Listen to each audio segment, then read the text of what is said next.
make sure that everything clear out. It's there.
So, I originally today I was gonna play Phasmo. I was gonna try to oh no, did I move something? Did I move something? Okay, it looked weird for a second. Okay. It's just stuff that looks weird. Okay. Originally today I was going to play like the training section in Phasmo just to get the mechanics. I was gonna do that. And for some reason, stuff's just being a butt. So today, instead, I found this cute visual novel. Oh god. Cute visual novel.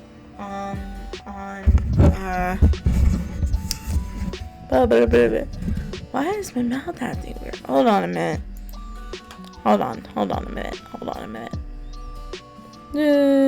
Where's my settings? Is this it? Oh god.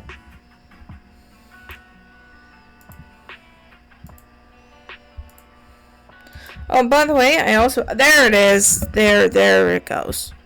Although, we need to fix that a little bit. There we go. That looks a little bit better. It's also, I can't believe I'm actually messing with this, but, let's do that. Let's do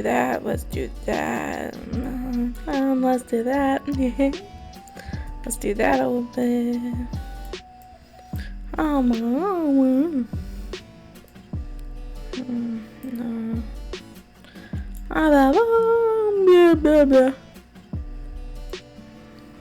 Blah blah blah blah blah blah. Blah blah blah blah blah blah blah blah blah. Bum bum bum. Bum bum bum bum. Bum bum bum.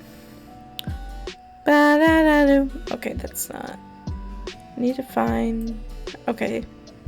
Let me turn this up to here. Is that better? I think that looks more natural now. There we go. We fixed it. We're fixing stuff. We fix stuff. Normally, this is not a time I stream. By the way. But anyway, originally I was going to try to play Phasmo's stuff. I was going to do that. However,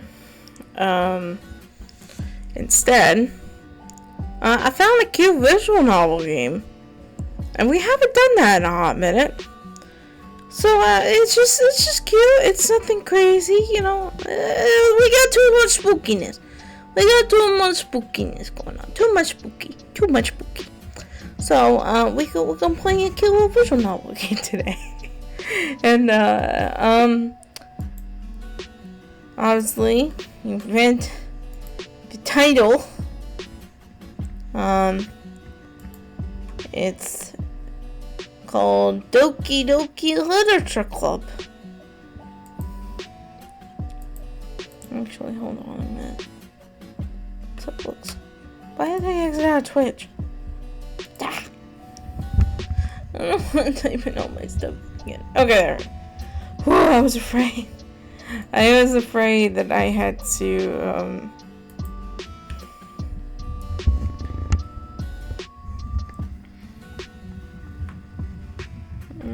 okay, stream manager.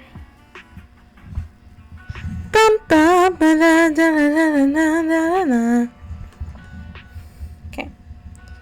But anyways.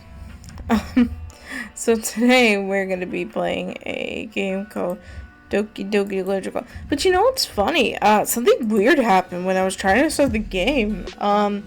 There was like this weird, it looked like a loading screen for like a computer software when I originally launched it. So I don't know. It was kind of weird. It was called like Metaverse Enterprise Solutions. It was weird. It was really weird. So I got no clue. I got no thing in the noggin. Of why that would be a thing.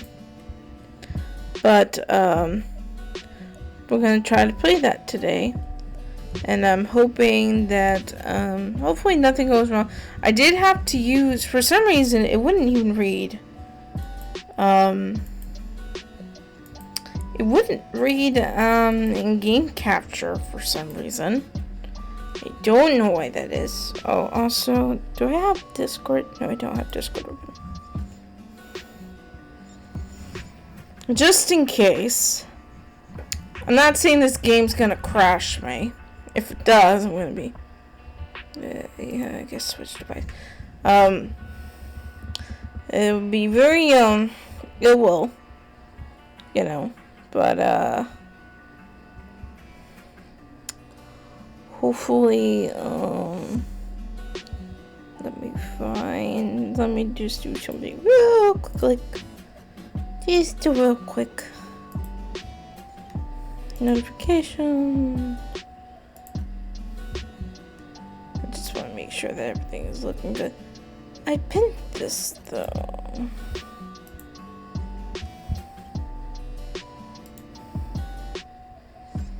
Copy link.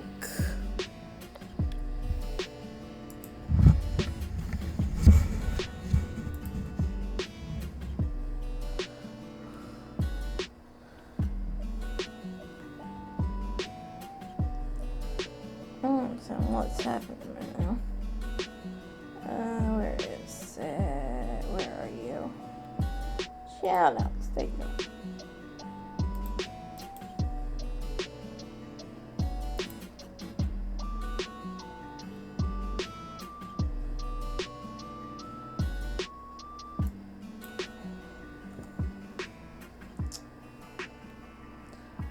It didn't do what I wanted it to do.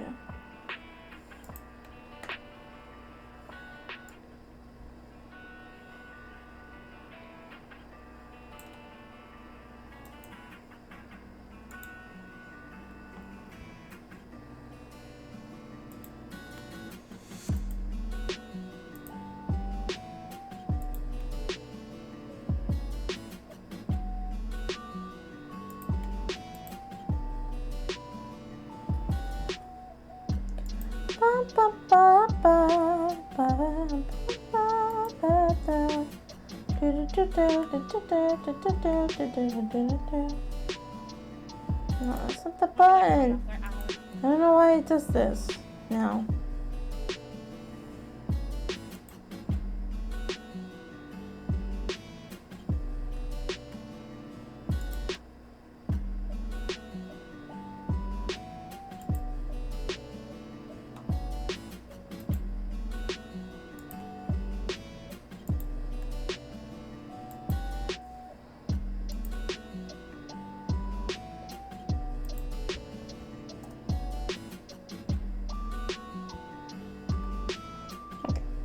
There we go.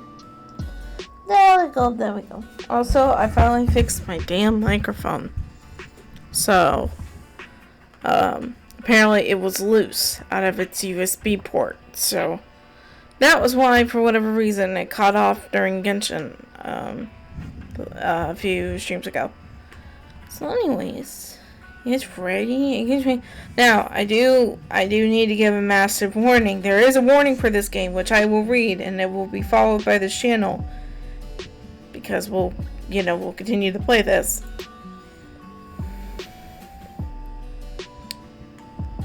This game is not suitable for children for those who are easily disturbed. Which, of course, I am also part of that. I am also a child. Uh-oh. Why did immediately, when I turned to that screen, all of a sudden... Oh no. VTube Studio crashed. Crap.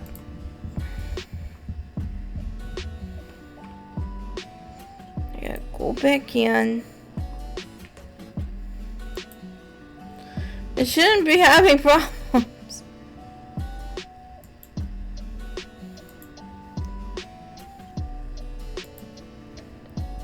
Please. It shouldn't have problems.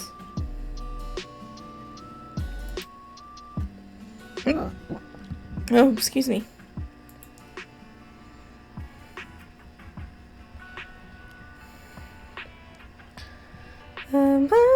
Okay. And honestly, maybe the close to the end, maybe we'll play my 2 favorite songs. Well, we'll sing the, the ending credit song, and then we'll sing the, okay. Hopefully, okay, I think that's working now. I think that's working. And let's put the jacket back on.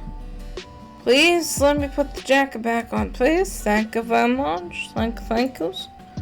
Hopefully it doesn't crash. But anyway, so this game is not suitable for children who are easily disturbed. Meaning, if you are easily disturbed and you might have, I don't know if there's any other warning. But again, if you're easily disturbed by things, please back away now. But forever hold your peace. I do not want to disturb a child if they have not seen this game before.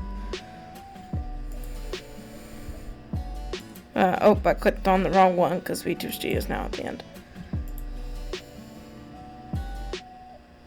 Uh-oh. Okay, individuals suffering from anxiety or depression may not have a positive experience playing this game. That's another one. And I can't do anything. I want to get to the options so I can change the window because I don't like it in full screen. Would you like to review detailed content warnings which contain spoilers? Alternatively, in-game... Huh? Would you like to review detailed content warnings which contain spoilers? Alternatively, in-game content warnings can be enabled in the settings menu at any time. Hold on, real quick. Whew, I got freaked out by I just got freaked out by the damn noise. Oh no. Is this just a cute visual novel? It's not anything important. It's not anything too crazy. You know?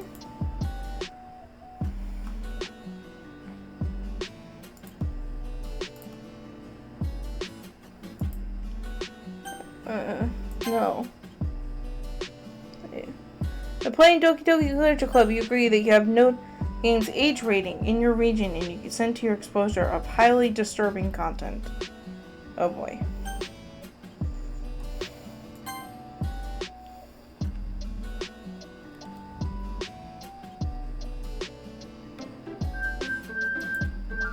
Teens of on Serenity Forge. This game is not suitable for children who those who are easily disturbed. And leaves out the warning again. Oh,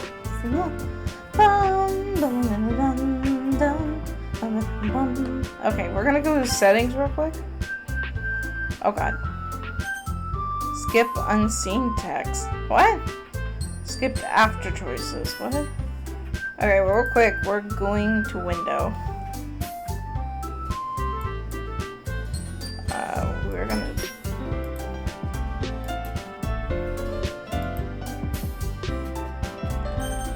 I don't know if that did anything special. Oh yeah, it did. What? Oh my god, the ass! Hold on. I can fix this. It even... Okay, I don't know what I was just moving a second ago. Oh, this game's gonna look weird. Okay, hold on a minute. Let me fix this. Hold on. Okay, there we go. Hold on.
I was doing.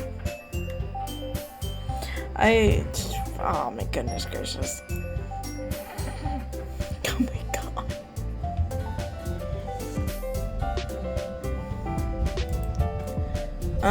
Alright, let's do it. Please enter your name. Oh god. Okay. Oh wait. I forgot that it does something. Oh no. I forgot that this game does something.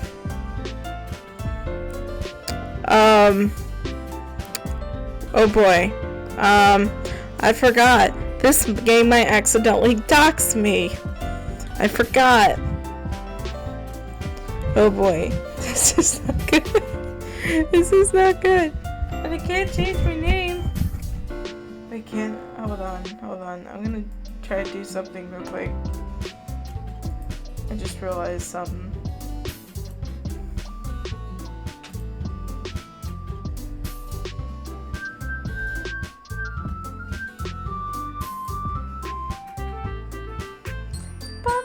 I wonder if I temporarily can change my name so that way I don't.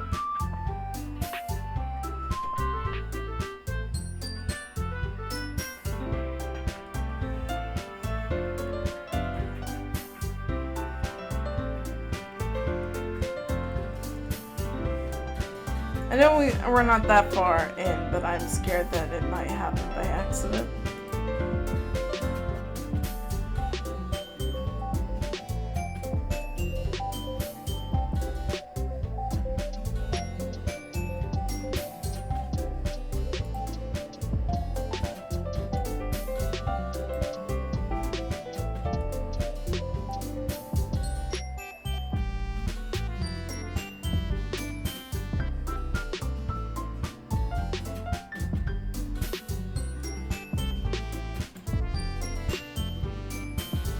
Please, can I temporarily change my name? Yeah.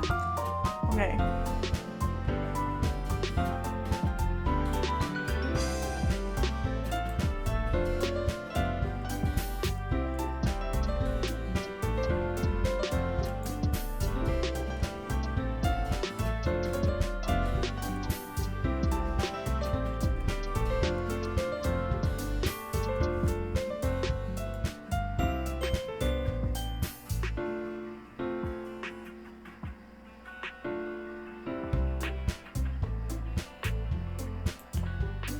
Okay. Okie dokie, yeah, you made my haircut.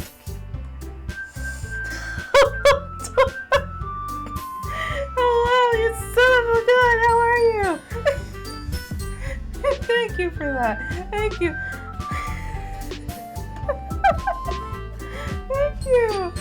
I hope you're having a good day today. Also, oh god, I just realized my glasses are off. I'm a nerd.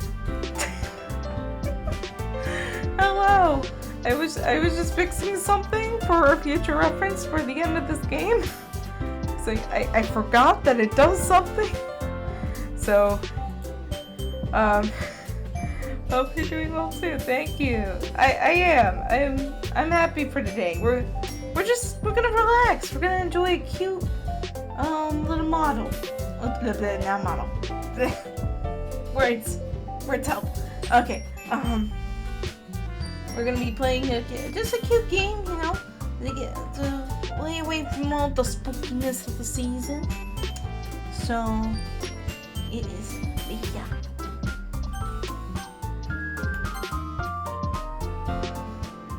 Also, let me know if you can hear the audio noise,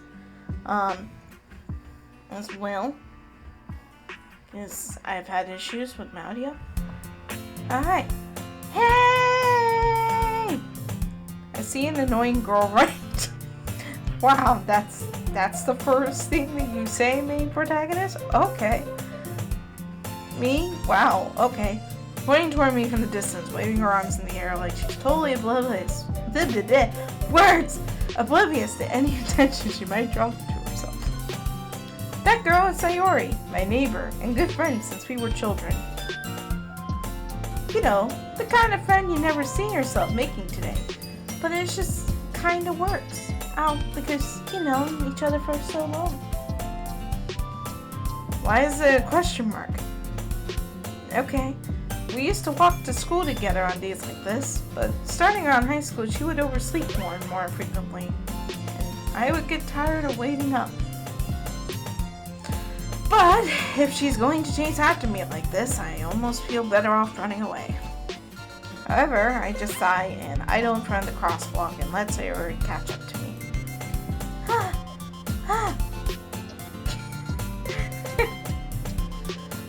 Oh, she's so cute. Aw.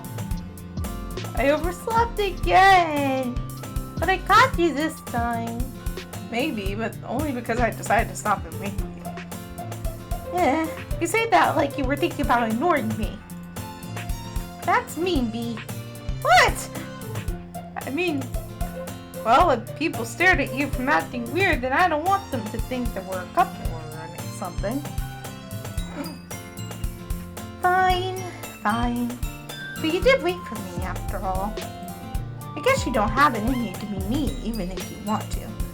No, that's true. No. Whatever you say, Sayori. We cross the street together and make our way to the school. As we draw near, the streets become increasingly specked with other students making their daily commune. By the way, B, have you decided on a club to join yet? A club? I told you already, I'm really not interested in joining any clubs. Which that would be the exact opposite, I would say. Because I love drama club. I love theater club. I like reading club. I like a bunch of clubs. I haven't been looking either. One time I remember I wanted to join the chess club, but it was because of a guy was also in chess club. But I also wanted to learn how to play chess. So it was kind of productive. Wow, I don't want to be unlocking so many school memories with this game. That's not true. You told me you would join a club this year. Did I? Oh, she's so cute. I'm sure it's possible that I did in one of our many conversations where I dismissively go along with whatever she's going on about. Also, wait. I just realized.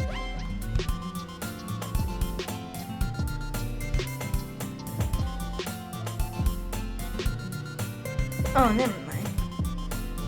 That's a different day. Also, alright.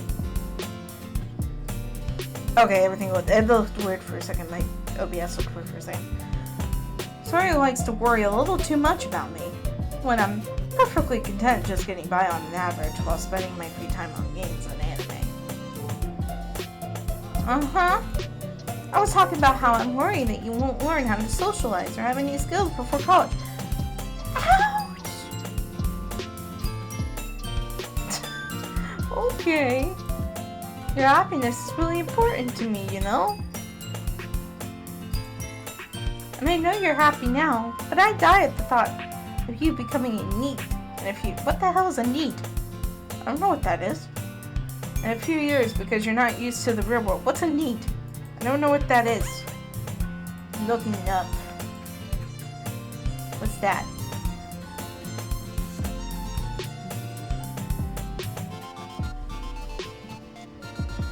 Not an education, employment, or training first for a person who's unemployed.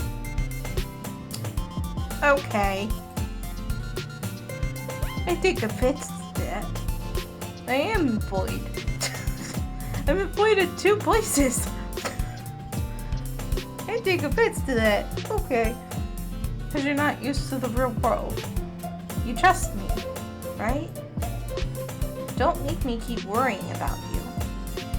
Alright. I'll look at a few clubs if it makes you happy. No promises, though. Will you at least promise me you'll try a little? Yeah, I guess. I'll promise you that. Yay! Why did I let myself get lectured by such a carefree girl? More than that, I'm surprised I even let myself relent to her. I guess seeing her worry so much about me makes me want to ease her mind at least a little bit.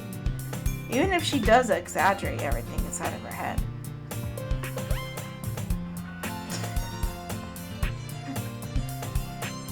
The school day is as ordinary as ever, and it's over before I know it.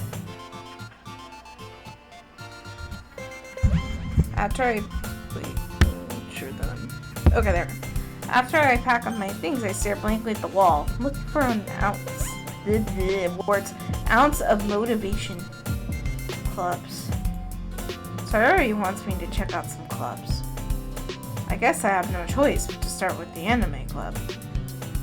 Hello? Sayori? Sayori must have come into the classroom while I was spacing out. I look around and realize that I'm the only one left in the classroom. I thought I'd catch you coming out of the classroom, but I saw you just sitting here and spacing out. So I came in. Honestly, you're even worse than me sometimes. I'm impressed. You shouldn't be impressed with that. Okay. You don't need to wait up for me if it's going to make you late for your own club. Well, I thought you might need some encouragement, so I thought you know. No, what? Well, that you can come to my club. Sayori. Yeah. There's no way I'm going to your club. Eh? Meanie? Sayori's vice president of the literature club. Not that I was ever aware that she had any interest in literature. In fact, I'm 99% sure she only did it because she thought it would be fun to help start a new club. Since she was the first one to show interest after the one who proposed the club, she inherited the title of vice president. That said, my interest in literature is guaranteed to be even less. I like books. Yeah, I'm going to the anime club. Come on, please. Why do you care so much anyway? Well, I think I told the club yesterday I would bring in a new member. Oh my god, Sayori. Also, her face is a little weird. I don't know why that is. Her face is just a little weird. Okay. And not sticking me cupcakes and everything. Aw, poor girl, trying to dress to impress. Don't make promises you can't keep. Yeah. I can't tell if Sayori is really that much of an airhead, or if she's so cunning as to have planned all of this out. I let out a long sigh. Fine. I'll stop by for a cupcake, okay? Yes, let's go! And thus today marks the day I sold my soul for a cupcake. I dejectedly follow Sayori across the school. Why is there no sound? And upstairs, a section of the school I rarely visit. Sayori, full of energy, swings open the classroom door. Everyone, the new member is here. That felt weird. I don't know why there was no music. I'm sure it's just nothing. Oh, why did I do that? I told you, don't call me a new member. I glanced around the room. Welcome to the Literature Club. It's a pleasure meeting you. I think that's what Yuri would sound like. I think their name's Yuri. Sayori always said nice things about you. Seriously? You brought a boy? Way to kill the atmosphere. Ironic that my name's B and I'm a boy in this. Whoops. Ah, B. What a nice surprise. I feel like in this case I would be Bo, not B. Welcome to the club. All worlds escape me in this situation. This club is full of incredible cute girls. What are you looking at? If you want to see something, say it. Sorry? Natsuki. That girl with the sour attitude, whose name is apparently Natsuki, is one I don't recognize. Her small figure makes her look like a first-year student. She's also the one who made cupcakes, according to Sayori. You can just ignore her when she gets moody. Sayori says that quietly in my ear, then turns back towards the other girls. Anyway, this is Natsuki, always full of energy. And this is Yuri, the smartest in the club. Don't say things like that. Yuri, who appears comfortable, more mature and timid, seems to have a hard time keeping up with people like Sayori and Natsuki. I mean, that's me. Well, it's nice to meet both of you. And it sounds like you already know Monica. Is that right? Do I know Monica? That's right. It's great to see you again. I don't think we met you before. Monica smiles sweetly. We do know each other. Well, we rarely talk, but we were in the same class last year.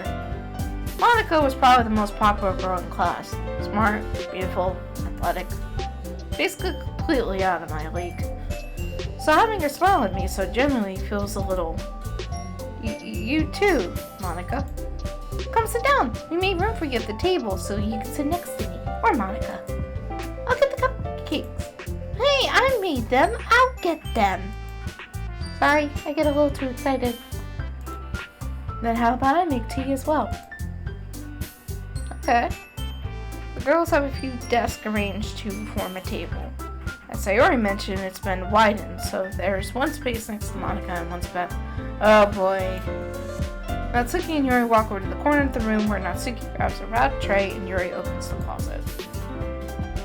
Still feeling awkward, I take a seat next to Sayori. Natsuki proudly marches back to the table, tray in hand. Okay, are you ready? Ta-da! Ooh. Natsuki lifts a boil out the tray to reveal a dozen white, fluffy cupcakes decorated to look like little cats. Oh, I wish I could see the cupcakes. They don't have pictures. Whiskers are drawn with icing and little pieces of chocolate we used to make ears. Oh, now I want to make those. So cute, kawaii. I had no idea you were good at baking, Natsuki. Well, you know, just hurry and take one. Mayor grabs one first, then Monica, I follow. It's delicious. Sayori talks with her mouth full and has already managed to get icing on her face. I turn the cupcake around in my finger, looking for the best angle to take a bite. Natsuki is quiet. I can't help but notice her sinking glances in my direction. Is she waiting for me to take a bite? I finally bite down. The icing is sweet and full of flavor. I wonder if she made it herself. This is really good. Thank you, Natsuki. Well, why are you thanking me? It's not like I... Haven't I heard this somewhere before? Made them for you, or anything. Eh? I thought you technically did. Sayori said. Well, maybe. But not for you, you dummy. Alright.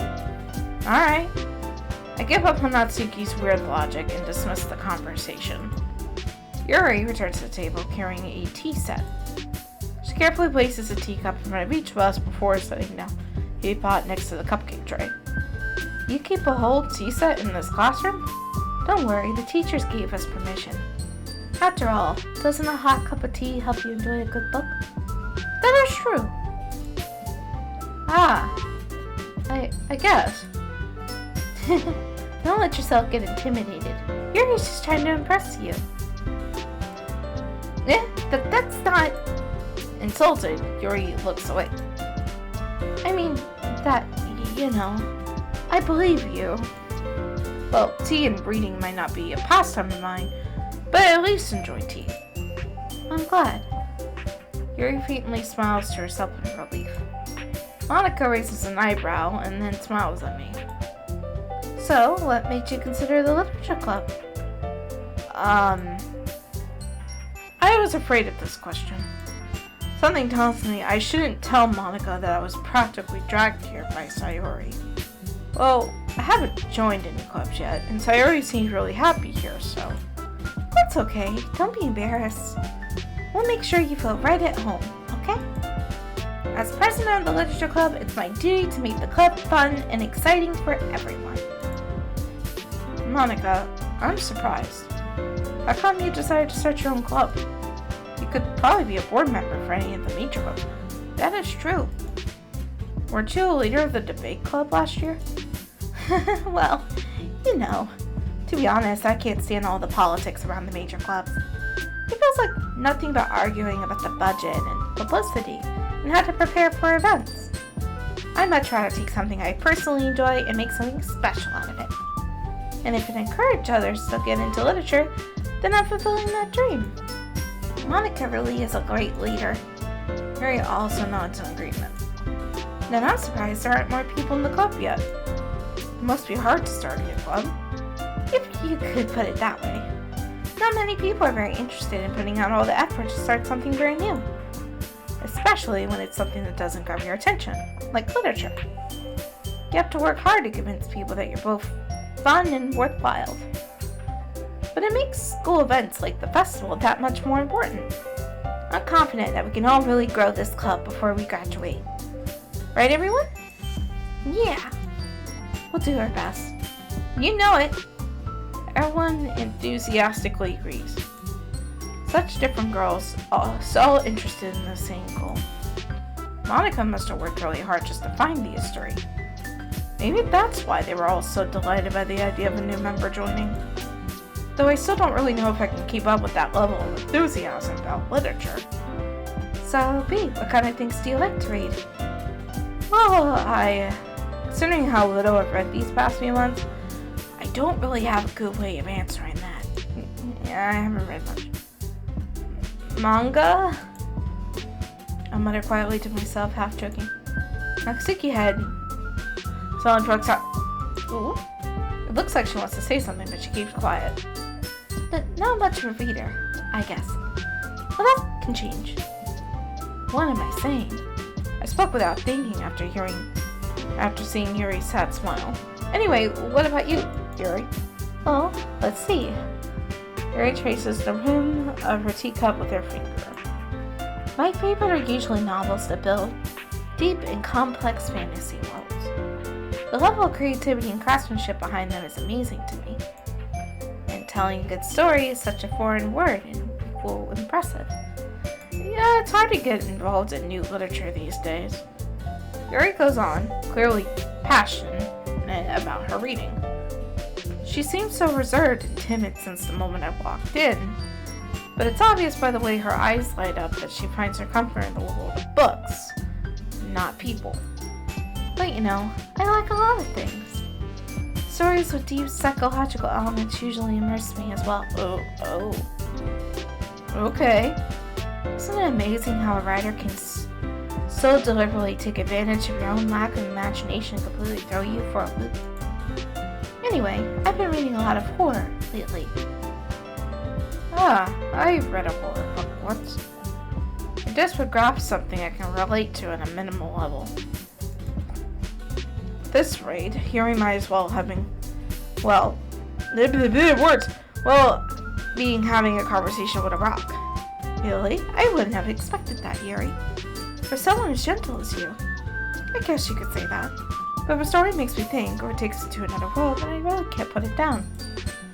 Surreal horror is often very successful in changing the way you look at the world, if only for a brief moment. Ugh, I hate horror. What? Oh? Why is that? Well, a second side started over to me for a split second. Never mind. That's right. You usually like to write about key things, don't you, Natsuki? But what? What gives you that idea? You left a piece of scrap paper behind last club meeting. It looked like you were working on a poem called Don't Say It Out Loud and Give That Back. Fine. Your cupcakes, your poems. Everything you do is just as cute as you are. Fanny lines up behind Natsuki, puts her hands on her shoulders. I'm not cute! And I'm not cute. Natsuki, you write your own poems? Yeah, well, I guess sometimes. Why do you care? I think that's impressive. It's true, I suck at poetry. I can't write poetry for crap. I can write haikus, but they're not very that good. Why don't you share them sometime? No. Masiki averts her eyes. You wouldn't like them. Not a very confident writer yet? I understand how Natsuki feels. Sharing the O of writing takes more than just confidence. The truest form of writing is writing to oneself. You must be willing to open up to your readers, exposing your vulnerabilities and showing even the deepest reaches of your heart. Do you have writing experience too, Yuri? Maybe if you share some of your work, you could set an example and help Natsuki feel comfortable enough to share hers. Oh. I guess that's the same for Yuri. I wanted to read everyone's poems. We all sit in silence for a moment. Okay, I have an idea, everyone. Natsuki looked quizzically at Monica. Let's all go home and write a poem of our own. The next time we meet, we'll all share them with each other. That way everyone is even. Yeah, let's do it! Plus, now that we have a new member, I think it would help us all get a little more comfortable with each other and straighten the bond of the club. Isn't that right, Bee? Monica smiles warmly at me once again. Hold on, there's still one problem. Huh? What's that? Now that we're back at the original topic of me joining the club, I only came forward with what's been on my mind the entire time. I never said I would join this club. Sayori may have convinced me to stop by, but I never made any decision. I still have other clubs to look at, and I lost my train of thought. All four girls stare back at me with dejected eyes. Oh no, don't do that. But, I'm sorry, I thought, Bee, you all, I'm defenseless against these girls. How am I supposed to make a clear-headed decision when it's like this? That is, if writing poems is the price I need to pay in order to spend every day with these beautiful girls. Right. Okay. I've decided then. I'll join the literature club. One by one, the girls' eyes light up. Yes, I'm so happy. Sam turns around me, jumping up and down. Hey! You really did scare me for a moment. If you really just came for the cupcakes, I would be super pissed. Let's make it official. Welcome to the literature club. Thanks, I guess. Okay, everyone. I think with that, we can officially end today's meeting on a good note. Everyone remember tonight's assignment. Write a poem to bring to the next meeting so we can all share. Monica looks over at me once more. Bee, I look forward to seeing how you would express yourself. Yeah. Can I really impress the class star Monica with my mediocre writing skills? I already feel anxiety welling up inside me. Meanwhile, the girls continue to chit-chat as Yuri and Natsuki clean up their food. Hey Bee, since we're already here, do you want to all come together? That's right. Sayori and I never walk home anymore because she always stayed after school for clubs. Sure, might as well. Yay! With that, the two of us departed the club room and make our way home. The whole way my mind wanders back and forth between the four girls. Sayori, Natsuki, Yuri, and of course Monica. Will I really be happy spending every day after school in a literature club? Perhaps I'll have the chance to grow closer to one of these girls. Alright. I'll just need to make the most of my circumstances, and I'm sure good fortune will find me. And I guess that starts with writing a poem tonight. Okay. Okay. It's time to write a poem. Pick words you think your favorite club member will like. Something good might happen with whoever likes your poem the most. Okay. Promise? Okay, that's how you read. Puppy. Adventure. Wonderful. Vibrant. Oh, she's vibrant. Oh. Vivid.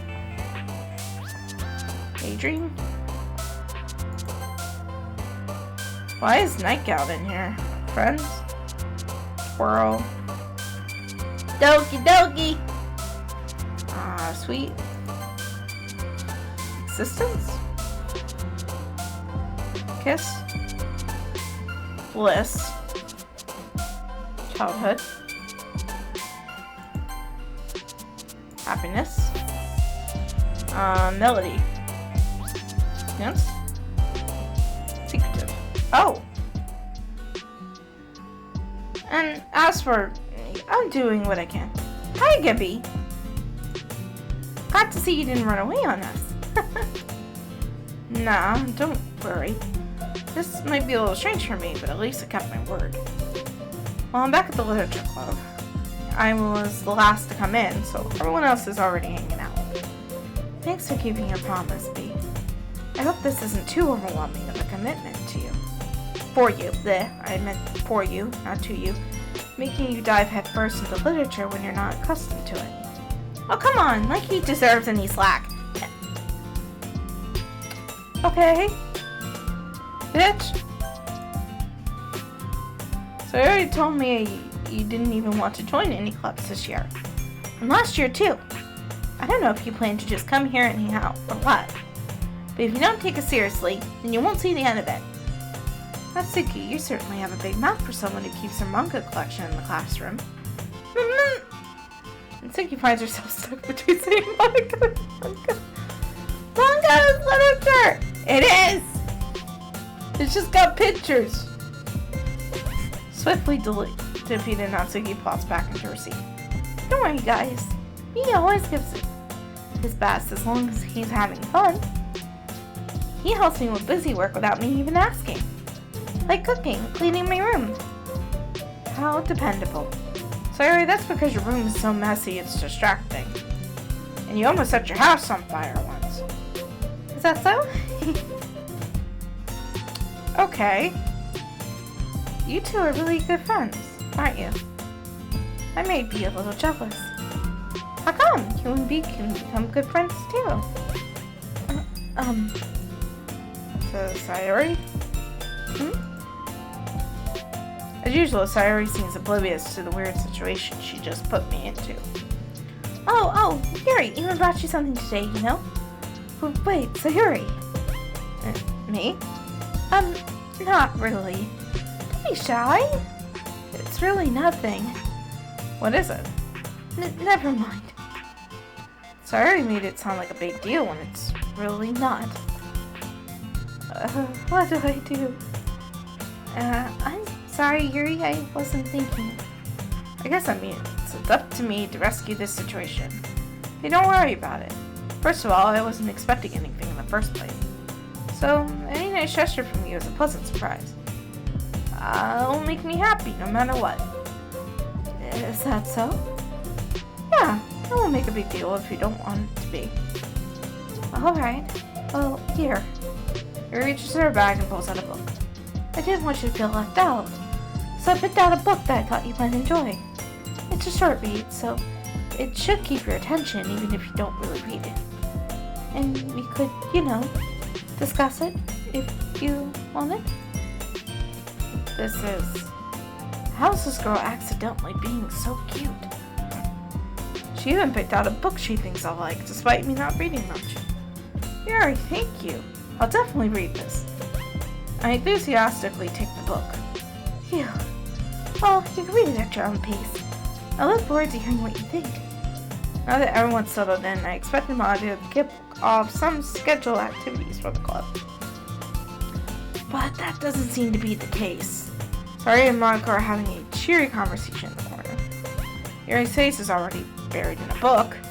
I can't help but notice her intense expression, like she was waiting for this chance. Meanwhile, Natsuki is rummaging around in the closet. Man, it looks like no one wants to be bothered today. I slumped down into the nearest desk. How am I supposed to occupy myself with something literature related by myself like this? I guess I could always read some of it. Ooh, food. I shall read.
baby lab keeps muting itself?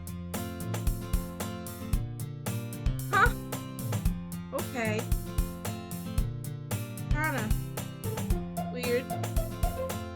Please let me know if I cut out during any of this.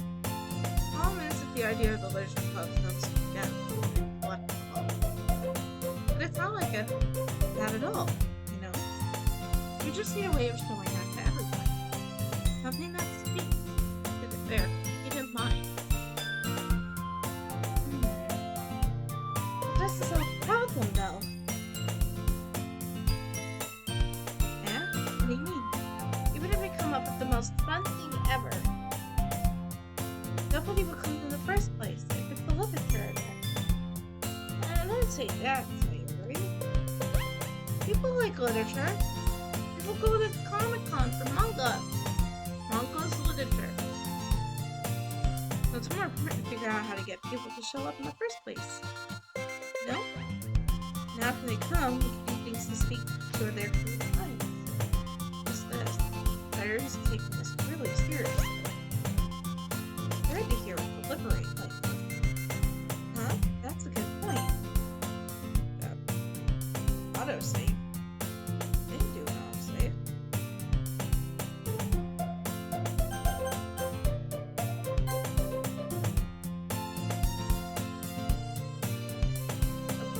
Okay.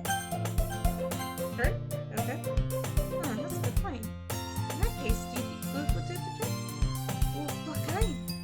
Oh, well, I guess we could. Cupcakes! Of course, cupcakes. Why not cupcakes? Ah! Microphone overboard. That's okay.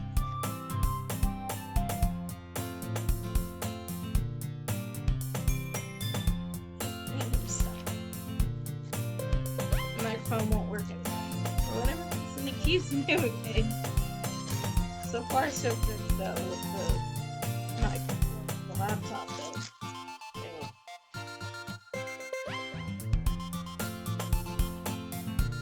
This.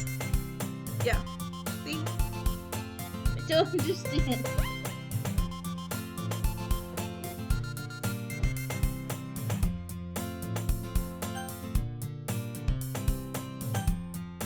How's the cute enough to do that? Ah, you're right. I was thinking it's the best stuff. That works out perfectly. That wasn't why you suggested it. Cupcakes make for my creative tummy. Cupcakes it is, but I'm hungry. Did you not eat? Anyway, we still need to work out the details of the event, though. I find myself smiling. In the end, Sayori is still her usual self. Therein lies the unexpected reason I admire her. Like me, who has trouble finding any motivation at all, Sayori can put her mind to things and make them come to life. I suppose that's why I end up letting her get on my case about things. I can't help but wonder what it would be like to see the world through her eyes. Wah! Oh, my eyes find Sayori's face filling my vision. I already fall out of my chair. Sorry. Wait. Actually, I'm not sorry at all. It's your fault for sleeping like that. This isn't the napping club. Did your school have a napping club? You're staying up late again, aren't you? Now that you're in the club, you're gonna have less time for anime, you know? You'll need to get used to it. Don't say that out loud. Glance over my shoulder to see if Mama told me. True, though. Yeah. I'm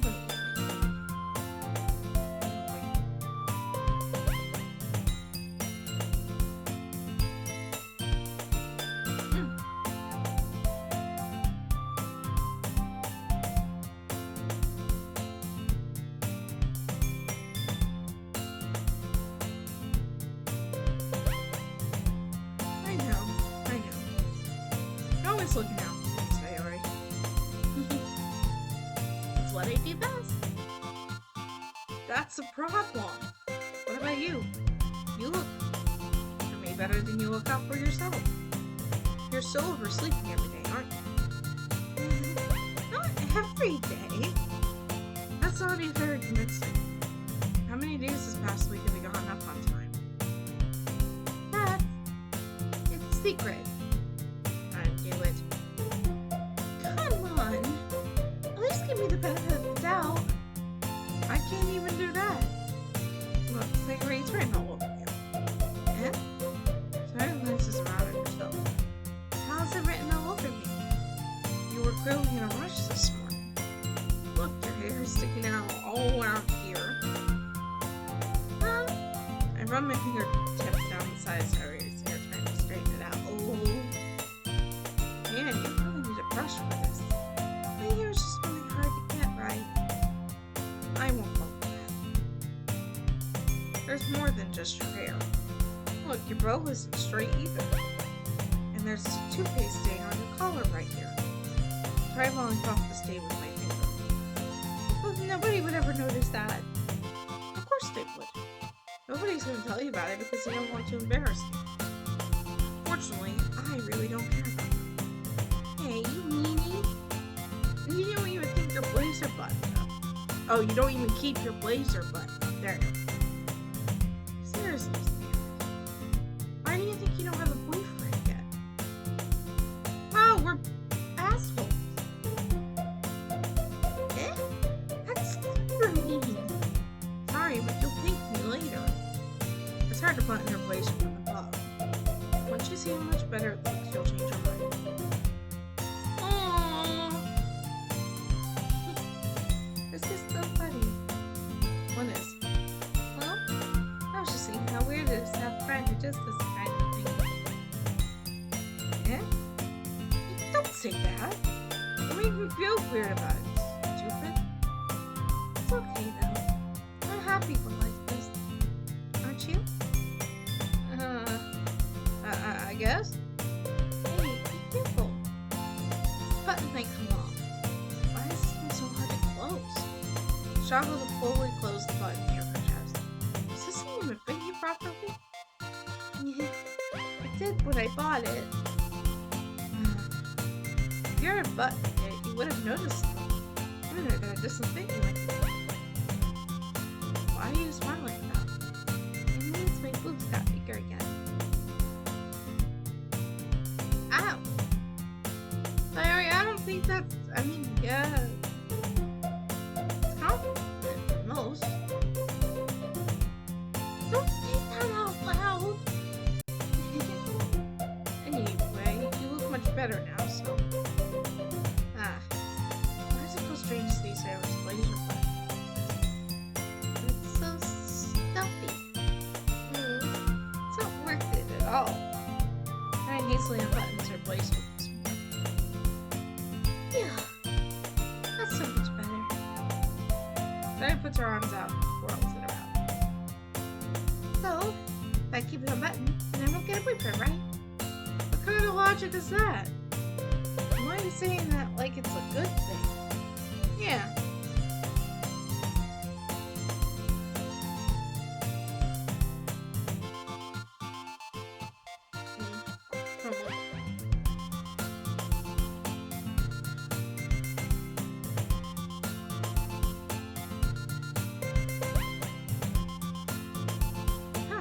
If I had a boyfriend, then he wouldn't even let you do things like this.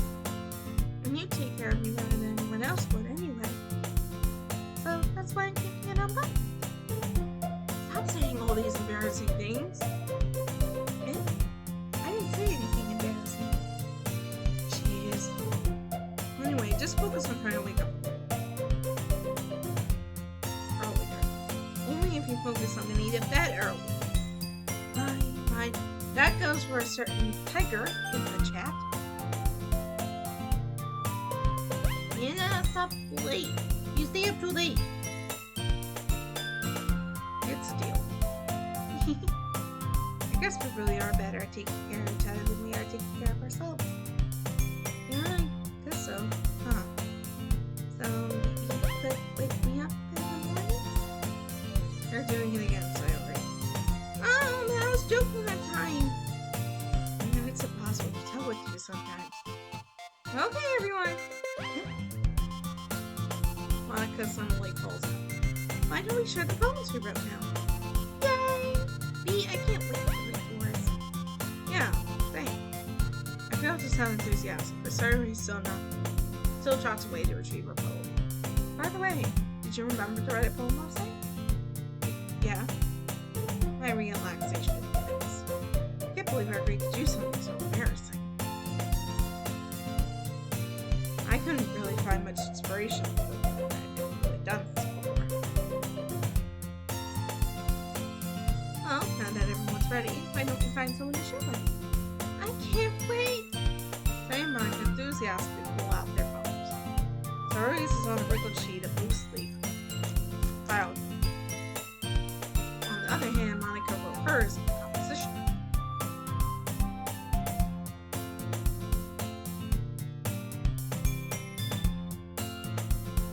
I can already see Monica's pristine handwriting from where I sit. Natsuki and Yuri reluctantly comply as well, reaching into their bags. I do the same myself. Who should I show my poem to first? Yeah, this is a big choice. Natsuki, Yuri, or Monica? Who to pick? Well, since we just had that cute moment with Sayori, I guess we're gonna show her our poem. I'm definitely most comfortable sharing it with Sayori first. She's my good friend right now.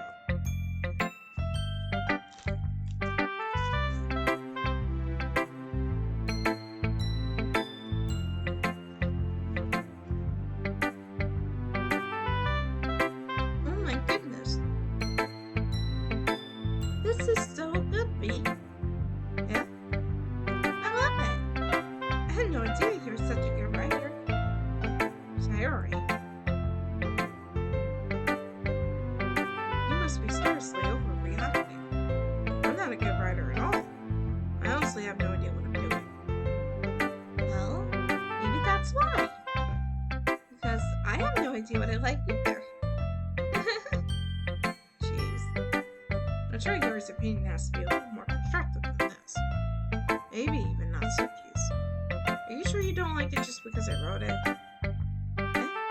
Well, I'm sure that's part of it. I think I understand you better than a lot of other people, you know. So when I read your poem, it's not just a poem. A poem. And that makes it feel extra special. Like I could feel your feelings in it. Mary hugs the sheet against her chest. You're so weird, Sayori. I'm really happy just you wrote me. It just reminds me how you're really a part of the club now. Not to mention the fact that I'm sitting in front of you in the club room. Yeah, oh, of course. Not really into it yet, but that doesn't mean I'll break my promise. Like I said before, Pete, deep down, you're not selfish at all, you know? Hearing me things like this for other people, that's something that only really good people do. Thanks, Sayori. I'm not sure if Sayori sees the full picture of my motive here. But again, I can't deny that she's part of the rest of my life, knowing how much this means to her. Lots of fun here, okay? That will be my way of thanking you. Alright, I'm gonna hold you to that then. Yay! Now you'll read my poem too, right? Don't worry, I'm really bad at this. We'll see about that. Dear sunshine, the way you go through my in the morning makes me feel like you missed me. Kissing my forehead to help me out of bed. Make me rub the sleepy from my eyes. Are you asking me to come out and play? Are you trusting me to wish away a rainy day? The look above, the sky is blue. It's a secret, but I trust you too. If it wasn't for you, I could sleep forever. But I'm not bad. I want breakfast. But that doesn't rhyme. You want breakfast. What do I do to eat breakfast? Oh no. Sayori, this is just a guess, but did you wait until this morning to write this? just a little bit to the eyes of no question. I forgot to do it last night. Well, at least that makes me feel a little better about myself. Don't be mean. I still tried my best. Yeah. I didn't mean to say that it was a bad poem. It came out nice during how should I put it. It sounds just like you. Really? Yeah. Especially that last line. You made eggs and toast. Okay, at least she had breakfast. Even though you were late to school. It's not to skip breakfast. I get all cranky. Well, I guess there's no point in arguing. Anyway, thanks for showing me. This is so much fun. Monica's the best. Yeah. Well, next time, I won't forget. And I'm gonna write the best poem ever.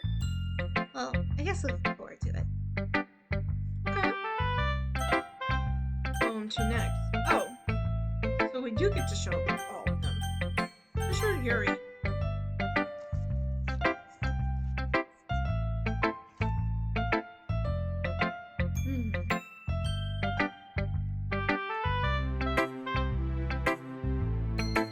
Yuri stares at the poem. A minute passes more than enough time for her to finish reading. Oh. Sorry. I forgot to start speaking. Oh? It's fine. Don't force yourself. I'm not. I just need to put my thoughts into words. Hold on. Okay. This is your first time writing a poem, right? Yeah. Why do you ask? I'm just making sure. I guess that it might be after reading through it. So it's that bad. No! Did I just raise my voice? Oh, I'm so sorry. Yuri bears her face in her hands. I couldn't help but notice that it's been several minutes and we haven't really gotten anywhere. It might take you a while to get used to it. That's fine, I really didn't notice. What were you saying? Right. Just that there was a specific writing habits that are usually typical of new writers. I haven't been through that myself, but I kind of learned to pick up on them. I think the most noticeable thing I recognize in new writers is that they try to make their style very deliberate. And of course, they try to pick a writing style separate from the topic matter, and they fit the two together. The end result is that both the style and the expressiveness are brilliant. Once your friends train of thought, it's as if her demeanor completely changes. Her stammering's completely gone, and it just sounds like an expert. Of course, that's not something you can be blamed for. There are so many different skills and techniques that go into writing even a simple poem. Not just finding them and building them, but getting them to work together is probably the most challenging part.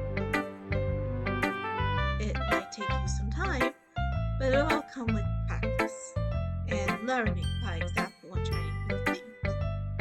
I also hope that everyone else in the club gives you valuable feedback. That's if you can be a little bit biased. No. Biased? Ow. Well, never mind.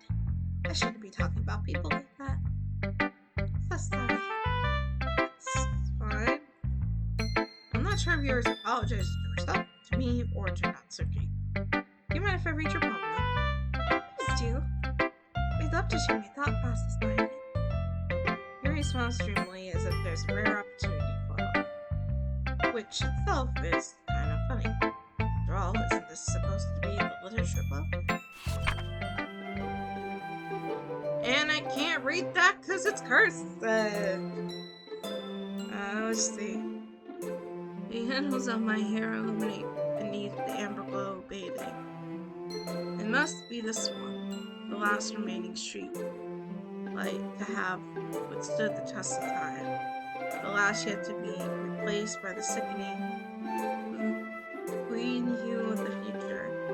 I bathe the calm, breathing air of the present, but living in the past. The light flickers, I flicker back. I'm sorry, I have such terrible handwriting. No, I just can't read cursive. What? I wasn't thinking that at all. What took you a long time to read? Well, I just don't read script very often. actually think your handwriting's pretty. It is pretty. I just can't read it. Yeah, that's a relief. Your model's also very pretty. I don't know why it's arched this way. Wait, it looks a little funky. I'm just saying. Even though it's short, it was really descriptive. It wasn't too short. I usually write longer poems. Not at all. I'm really glad you liked it. I'll be honest. Since it's our first time sharing, I wanted to write something a little more wild. Something easy to digest. Are you into ghosts, Yuri? Actually, the story isn't about a ghost at all, B. Really? You must have really missed the point. Well, I suppose you did always suffer it. But remember that poets often express their own thoughts, feelings, and experiences. They usually do more than tell us the story or paint a picture. Oh, excuse me. In this case, perhaps the subject of the poem is only being symbolically conveyed to us, lingering in our last remaining place of comfort, unable to let go of the past, soon to be left with nothing. That's a lot more solemn, putting it that way. I hadn't even thought of that. That's impressive. Something, really. Well, it makes me happy that you think that. Just remember that it won't be long before you pick up on these things too. Yeah, maybe you're right. I guess I'll have to keep trying. I'm counting on you. Who should I show my poem next? Let's do Natsuki. Let's do it in order. Well, it's about what I expected from someone like you. That's the little one. Well, excuse me. It's not like I said it was bad. It just didn't invoke my emotions. And we have a me insert. So basically, it's not good enough for your taste. If you want to get smacked, I'll pass. Well, anyway, I guess I need to show you mine. Not that you'll like it. Eagles can fly, monkeys can climb, crickets can leap, horses can race, owls can seek, cheetahs can run, eagles can fly, people can try. But that's about it. That's about it. Yeah, I told you that you weren't gonna like it. I like it. Yeah, I like it. What? Just be honest. I am. Why are you so convinced that I wouldn't like it? Well, because everyone in high school thinks that party has to be all word, darn it, sophisticated and stuff. People don't even take my writing seriously. But isn't the point of poems for people to express themselves? Your writing style would make your message any less valid. Yes, exactly. I like it when it's easy to read, and it hits you hard. Like in this poem. Seeing everyone around you do great things can be really disheartening. So I decided to write about it. Yeah, I understand. The other nice thing about simple writing is that it puts more weight on the wordplay. You set up 4 rhymes in, but then made it fall flat on purpose. It helps bring out the feeling in the last line. So you did, I guess, more when you talked than I realized. That's when I meant to be a pro. Thought you learned something. Didn't expect that from the youngest one here, did you? Yeah, guess not. I decided to humor her with the last comment. I don't really care how old everyone is, but if Natsuki's feeling proud, I won't take that away from her. And Monika's last. B. Having a good time so far? Yeah. Good, glad to hear it. By the way, since you're new and everything, if you ever have any suggestions for the club, like new activities or things we could do better, I'm always listening. Don't be afraid to bring things up, okay? Alright, I'll keep that in mind. Of course, I'll be afraid to bring things up. I'm much better off just going with the flow and telling more something, but god damn it, why is it calling me out? Anyway, want to share your poem with me? It's kind of embarrassing, but I guess I have to. Don't area that we'll all learn to get past soon. Yeah, that's true. And blah, blah. I hand Monica my poem. I like this one. It makes me think of something Sayori would like. Is that so?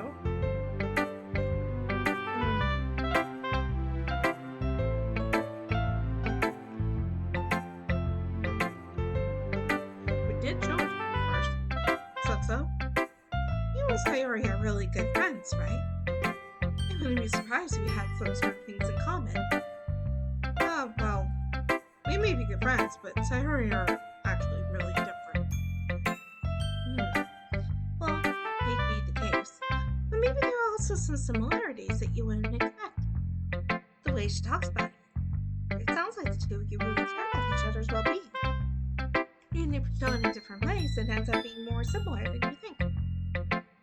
So I think that's kind of the vibe I get when reading your poem.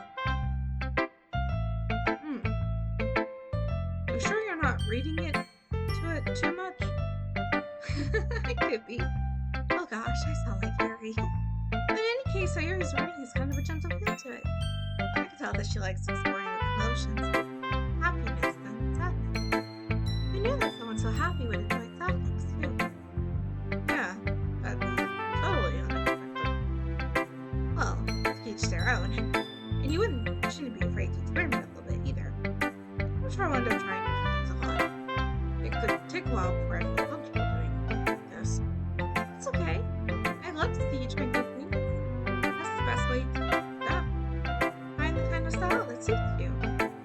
Everyone else might be a little bit biased toward their own kind of styles. But I'll always help you find that suit you the most. So don't force yourself to write the way everyone else wants you to write. It's not like you have to worry about impressing them or anything. Anyway, do you want to read my poem now? Don't worry, I'm not very good. You sound pretty confident for someone who claims to not be very good.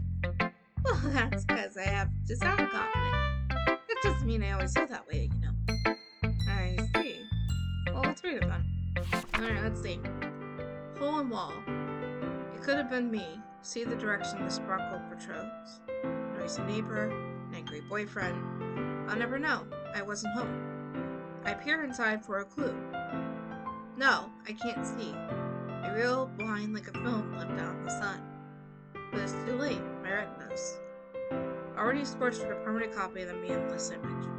Just a little hole. Wasn't too bright. It's too deep.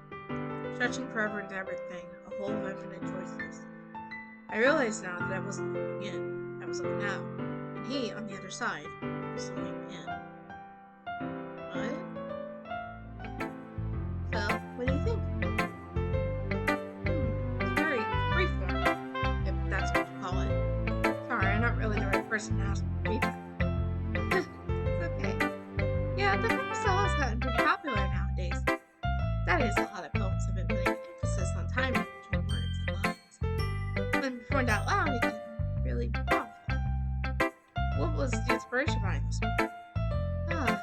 Well, I'm not sure if I know how to put it. I guess you could say that I had some kind of epiphany recently. It's been influencing my poems a bit.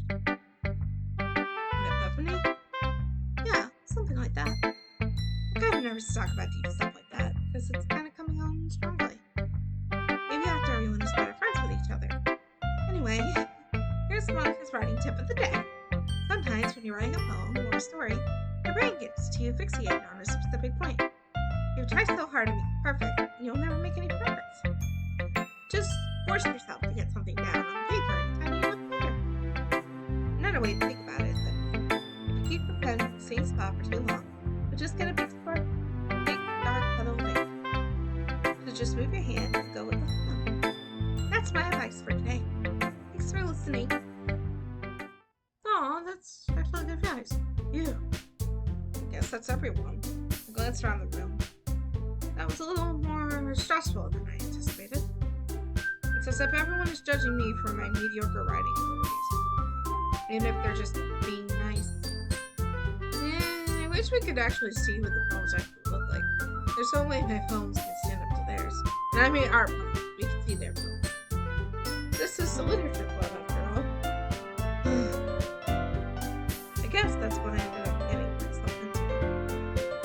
sorry, I don't remember half of it yet. Nice land on Harry and Suki. They gingerly exchange sheets of paper, sharing their opinions. As they read in tandem, I watch each of their expressions change. Suki's eyebrows frown in frustration, meanwhile Yuri smiles sadly. What this language? Eh? Did you say something?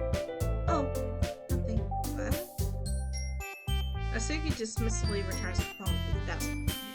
I guess you could say it's fancy. Thanks. Yours is cute. Cute? Did you completely miss the symbolism or something? It's clearly about the feeling of giving up. How can that be cute? I don't know. I just meant the language, I guess. I was trying to say something nice. Yeah? You mean you have to try that hard to come up with something nice to say? Thanks, but it really didn't come out nice at all. Well, I do have a couple suggestions. If I was looking for suggestions, I would have asked someone who actually liked it. Which people did, by the way. Sayuri liked it. And he did too. So based on that, I'll go to give you some suggestions on my own. First of all, excuse me. I appreciate the offer, but it's been a long time established in your writing style. I don't expect it to change anytime soon. Unless, of course, the girl has to take the way required. Which I haven't yet. And B, like my girl too, you know. He told me he was impressed with me. Asuku suddenly stands up. Oh, I didn't realize you were so invested in trying to impress our new member, Yuri. Yeah? That's not what I... just... Yuri stands up. Well, maybe you're just jealous that he appreciated my advice more than he appreciated yours. Huh? How do you know he didn't appreciate my advice more? Dang, you got a cat fight up in here, hello. Are you that full of yourself? Dang it. No, if I was full of myself, I would deliberately go out and fight to make everything overly cutesy. Is everyone okay? Well, you know what? I was the one whose boobs magically grew size bigger as soon as B started showing up. That's it. Asuki, that's a little... This doesn't involve you. I don't like fighting, guys. Suddenly, Boko turns towards me. Oh, shit. As if they just noticed I was standing there. B, she's just trying to make me look bad. That's not true. She started it. If she could get it work herself, willing to appreciate that simple writing is more effective. And this wouldn't have happened in the first place. What's the point of making your poems all complicated for no reason? The meaning should jump out to the reader, not force them to have to figure it out. Let me explain that to her, B. Wait, there's a reason we have so many impressive words in our language. It's the only way to convey complex feelings that meaning the most effective. Learning them is not only unnecessarily limiting to yourself, it's also a waste. You understand that, right? Help? Well, how did I get dragged into this in the first place? It's not like I know anything about writing. Well, whoever I agree with, they'll probably think more highly of. So, of course, it's going to be... I could yell for saying yourself or agree with one of them. Ow. Oh, ow. Yep. Back. My back.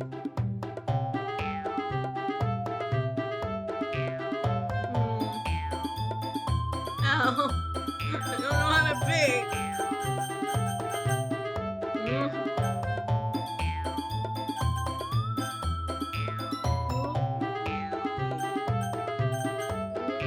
Suki. Yuri, you're really talented. Well, Natsuki has a point. I think that if I may intend to back myself up, I think that conveying feelings with few words can be just as impressive as well. It lets the reader's imagination take over. And Natsuki's mom did a really good job with that. Yeah, it did, didn't it? shows how much you know. But that's not Natsuki. I think that's enough. Huh? Me? But she was still mean to me. And points his mind. Look, what we talked about yesterday was right. Writing is a really personal thing. And sharing it can definitely be hard. It looks like we learned that. Even small criticism can lead to something pretty heated. Glance over my shoulder. Barry's not. Yeah, so you don't need to feel threatened. You're a great writer. Six squid fit hot. Thanks for noticing. Barely audible. You're listening to me objectively. A face like that, I can't help but feel bad for her as well. I'm sure I'm assuming you to mean everything she said. So you don't need to feel threatened either. Well, if you say so. Hey, it's not like you need to apologize for me, Pete. Sheesh. I think you take a breath. The thing about,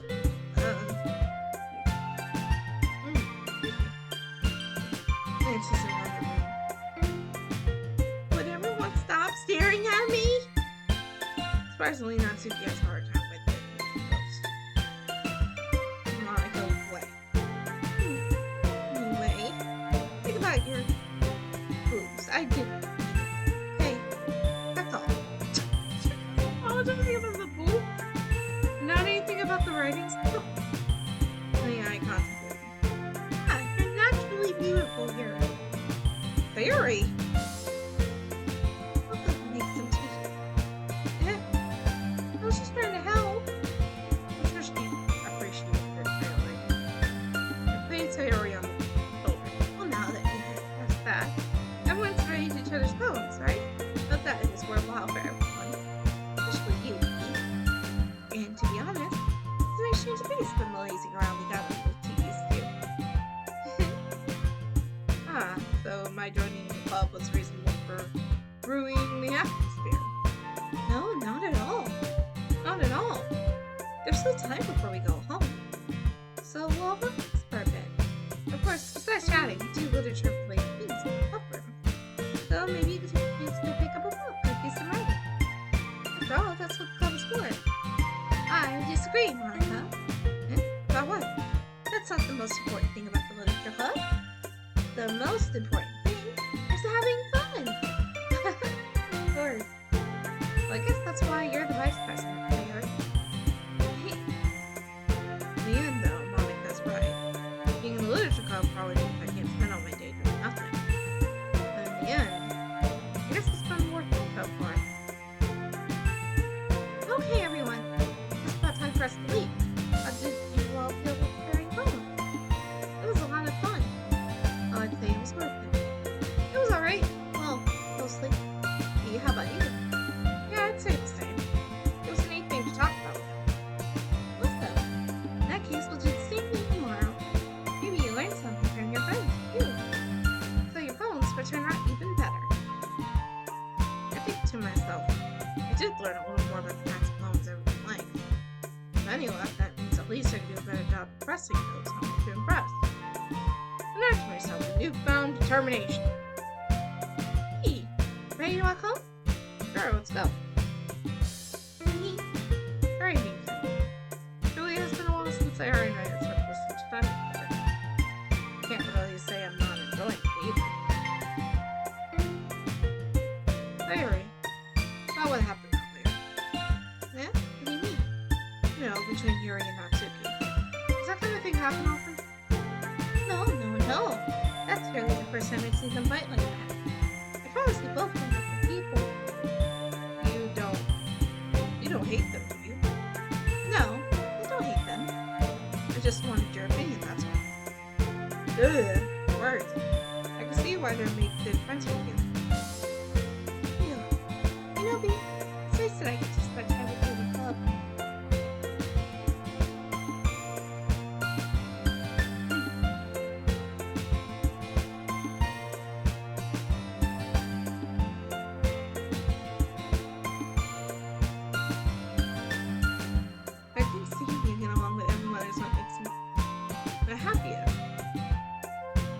think everyone really liked you too. That's... Every day's gonna be so much fun. Looks like Cyrus sounds caught on to the kind of situation I'm in. Sure, being friends with everyone is nice, but does it really need to stop there? We'll just have to see what the future holds, Sayuri. I face Sayuri on the shoulders. I said that more to myself than her, but it's easy to see. Use Sayuri as an eternal monologue sometimes. Yay! Yeah, let's do this.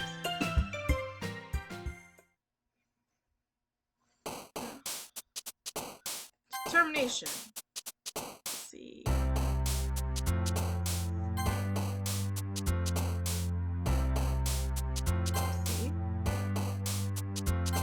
Why is the word massacre in here? Huh? Oops.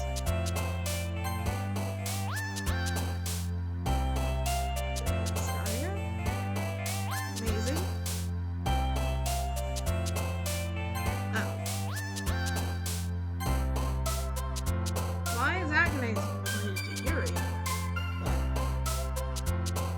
Numbers? Intellectual. Carno. Patient. Baker? Why is the word milk lollipop? There you go. Twirl. Sunny. Sing. Together.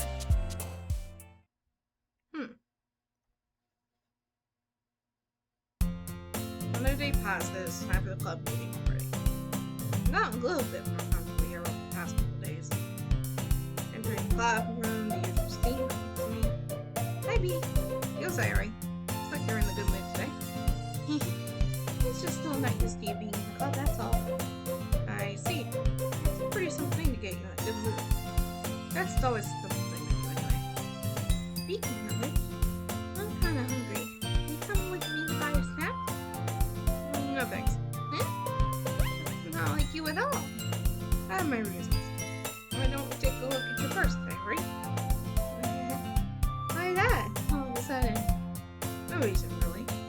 I just wanted to look at it. Sarah nervously retrieves your coin purse. She gets it open, and she turns upside down, lets the contents spill into the desk. Only 2 small coins fall out. I knew it. I can see right through you. Man, Taylor's using us as a money bag? That's not fair. How did you even know? It's simple. If you have enough money in the first place, you would have bought a snack before coming to the club. So either you're not hungry and want an excuse to take a walk, or you plan to completely forget that you spent all your money so that I would teach you something.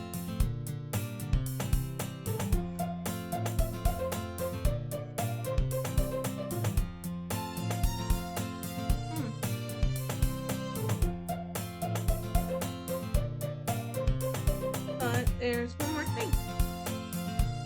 You're always hungry, and so that only leaves the one option. I give up. You made me feel guilty. If you feel guilty, that means you deserve to feel guilty. Yuri's only giggles. Yeah? I didn't notice that she was listening in. Her face is in her book, as always. I wasn't listening or anything. There's just something in my book. Yuri, help you to let me borrow some money. Really?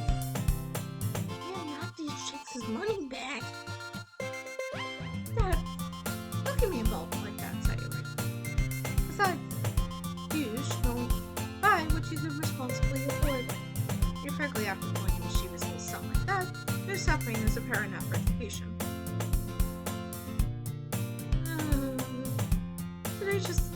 I didn't mean that.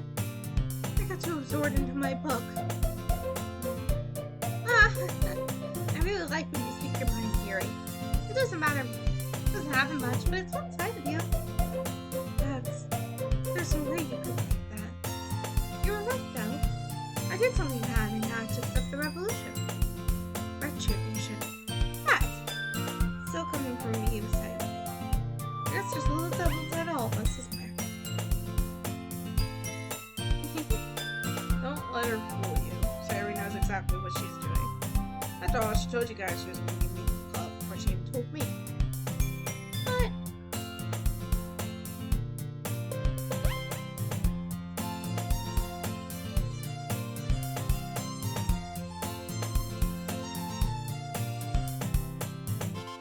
you would not come if it weren't for the cupcakes.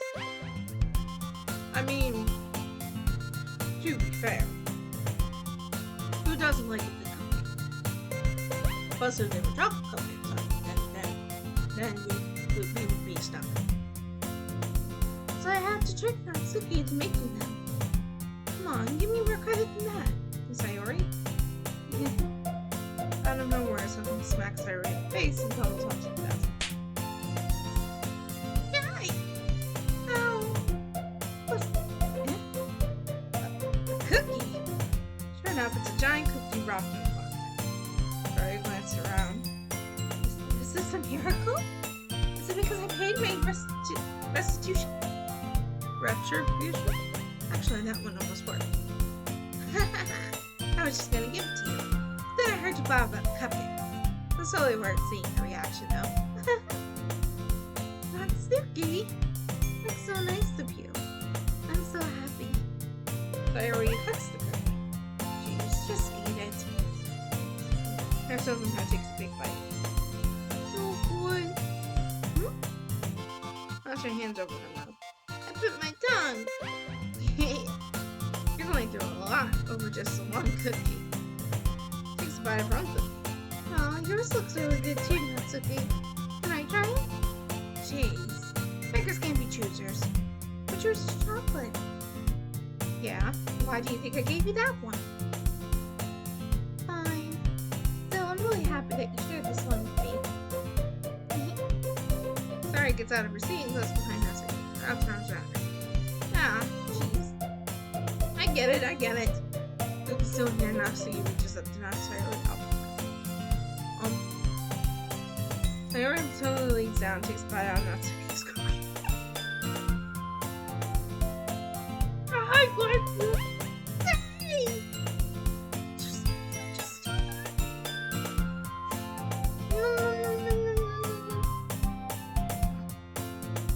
how full Sayori's trying to wait to see. I think that's how it was.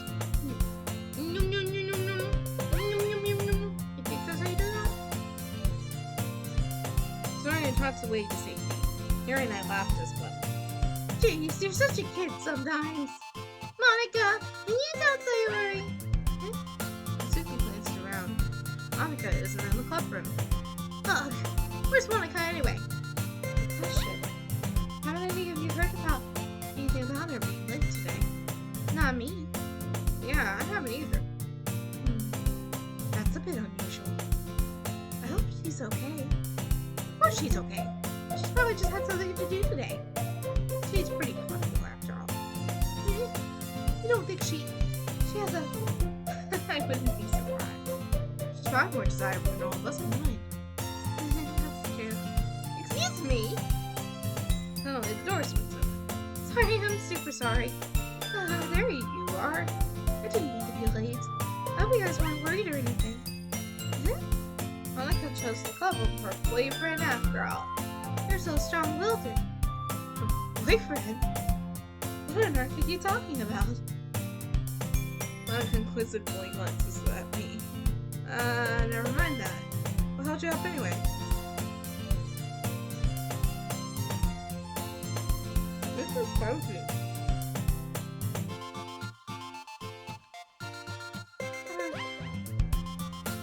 Well, my last period today in study hall. To be honest, I kind of lost track of time. That makes no sense, though. You would have heard the bell ring, at least. I must have not heard it, since I was practicing piano. Piano? I wasn't aware you played music as well, Monica. I don't really. I kind of just started recently. I've always liked to learn piano. So cool!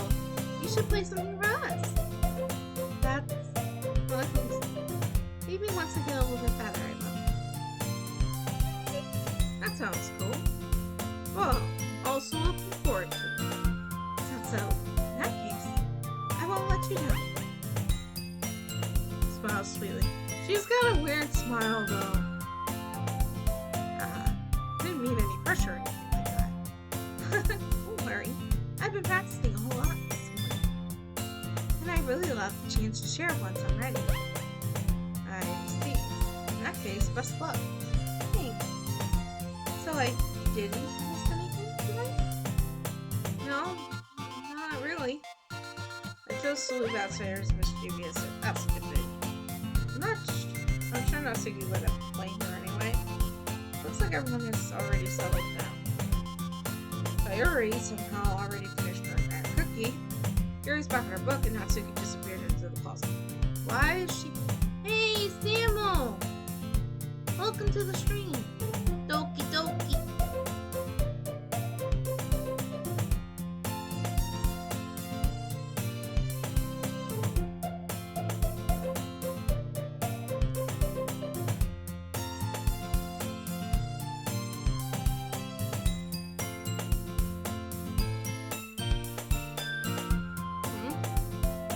Is it? Oh, yeah, I didn't realize. Hold on. Alright, can you still hear it, Sam?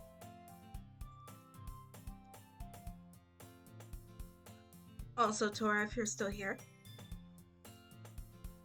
Because I don't want to be, not overpowered. Yep, you can hear music, but you are louder than game. How am I louder than the game? That was perfect. Oh, okay. I read that wrong. Okay. Cool. Where is my game? Where'd it go? There you are. Hey, me! Sayori suddenly comes up to me. I'm gonna get some supplies from another classroom. Wanna come with me? Supplies? What for? Well, you know how the festival's coming up. Me and Monica were gonna make some posters and stuff. So I need to find some crayons, markers, and glue sticks. Ah, I see. Okay, sure. I'll go with you. Yeah, let's go. Yay. Okay, Monica, we'll be back soon. Ah, are you going with me to get supplies? There's no need to trouble yourself. I'd be happy to go with him. Aw, but I wanted to go. It's so much more fun exploring the empty classrooms and stuff. Okay. It was just a suggestion. See if you can find poster paper too, okay? Okay. Ready, B? Yep, let's go. And I exit the club. I fall behind Sayori's hums and skips around the hallway. Honestly, it feels like I'm taking a kid to the mall or something. Sayori finds pleasure in the simplest things sometimes. Hey Sayori, what exactly are we doing for the festival anyway? I'm not sure how you would make an event out of literature. Me and Monica have it all planned out. Don't you worry. Is that so? Yep. We're gonna do a poetry performance. A performance? Of what kind? Well, everyone's gonna take turns on stage and recite their favorite poems. Ah, that sounds kinda dull. B, you're not thinking about it the right way at all. It's not just about reading poems. It's about performing them. Like, you see the lines of the poem, like, between my beats, the last remaining flocker beckons to me. I twist the stem, freeing it from its clinging roots. Grace in the final joyous moment between my fingers. But what ends have I summoned this joy? For me, when I look in every direction, the once professors field before me is but a barren wasteland. Like that. Sayori, how do I put this? I'm sure it's just me, but it's impossible for me to take you seriously when you talk like that. You mean me? I'm working super hard on this, you know?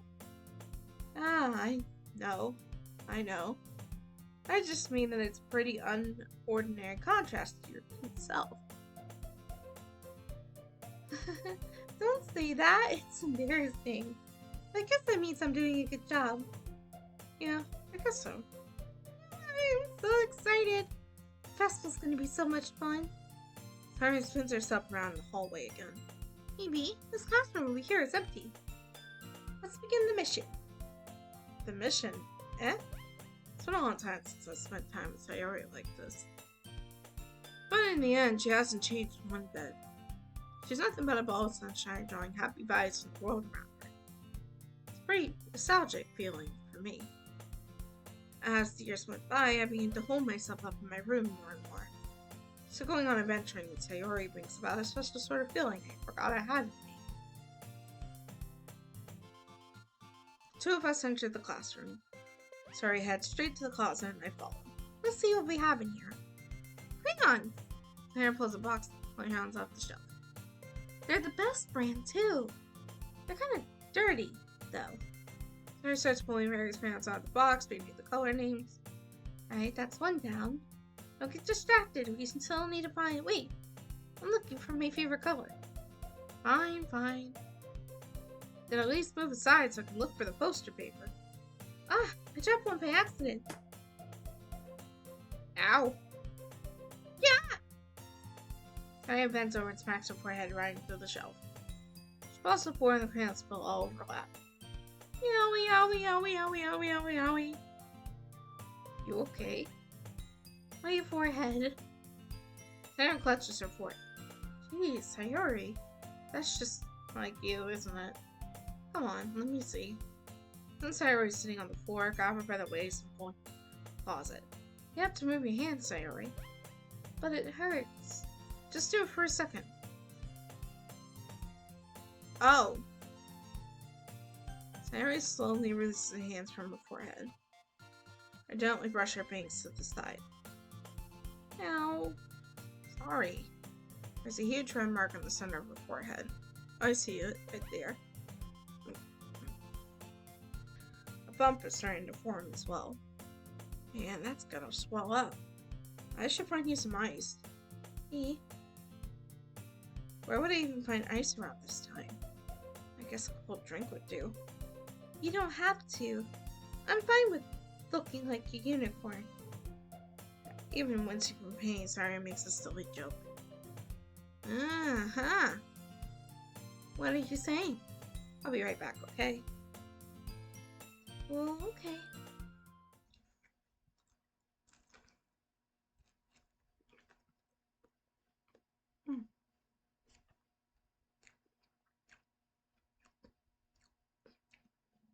See you when...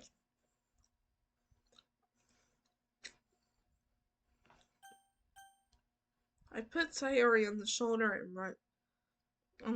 and ran out. Oh, I pat Sayori. I thought that said put her on shoulder. Went out into the hallway. I looked at the nearest vending machine. What should I get? Doesn't really matter since we'll be used as an ice pack rather than to drink. But I know Sayori liked some apple juice, so I purchased that one. Just a moment, I've already returned to the classroom where I left.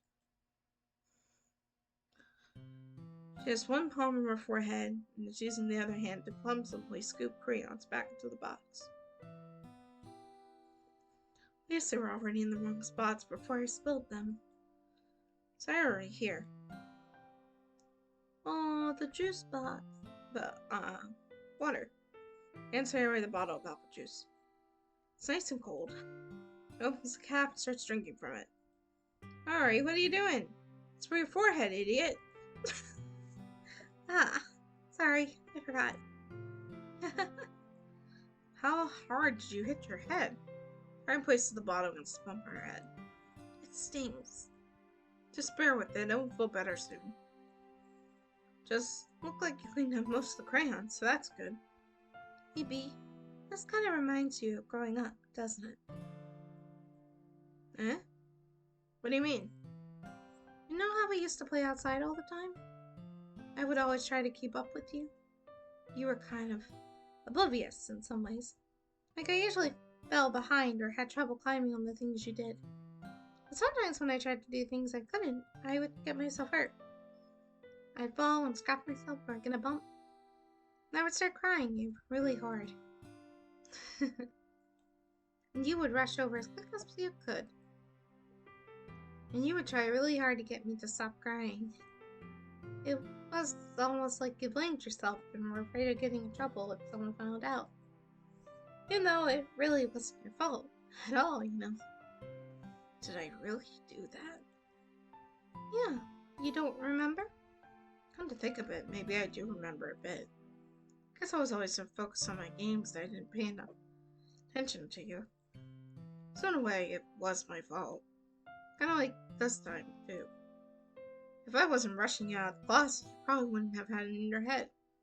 Wouldn't have hit your head. There you go. P, I don't think you realize that you're always thinking about other people. Even after all these years. You're rushing to help me, even though I'm just being clumsy. You're really a sweetheart. Don't call me that! And I don't really do this kind of thing all the time. Guess when it comes to you, it just feels natural. Before I even know it, I'm treating you like this. Guess that's what happens when you've been friends for so long. Really? Maybe you're right. B, I'm so glad that nothing's changed between us. Do you think it'll be like this forever? Forever? If I'm honest to myself, there's no telling where we'll each other end up in college or after that. So it wouldn't be fair for me to make any promises. But, well, I hope so. It's been this long already, right? I can't imagine you ever changing, so my hopes are up. I'm so happy. You're the precious girl. Sorry has a whimsical expression in her eyes. We remain silent for a moment. She's so silly and clumsy on the outside that when I see her deep in thoughts like this, it makes me not want to disturb her. I guess we should go back. I don't want to worry Monica, Good luck with that. She's gonna see your forehead after either way. Not if I hide it under my bangs. Sarah hops to her feet. Ah! Clutches her forehead again. Don't stand up so fast after hurting yourself. Ooh, well, I guess it's too late now. Anyway, let's go.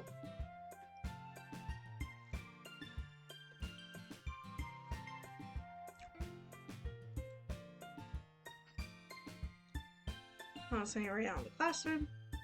Ryan plays with her bangs to try and hide the bump, but without much success. The moment we make it back to the classroom. Oh, you're back. Good timing. I was just about ready to start sharing our poems. Yeah? Sorry, your forehead. She's fine, don't worry about it. I was playing with the crayons to smack my forehead into the shell. Well, anyway. Were you able to find everything we needed? I have it right. I forgot all the stuff. Calm down, Sayori. I have it all right here. I found the poster paper, too. Sounds like you end up doing all the work, B. Sayori. How to come up with an excuse for Sayori. I made an adventure. Yeah, that. Okay. In any case, good work. I'll start working on the posters tonight. Me too. Okay, everyone. You ready to share your poems? Because I guess I should grab mine. After making sure the crayon box is closed tightly, I return to my seat. Alright.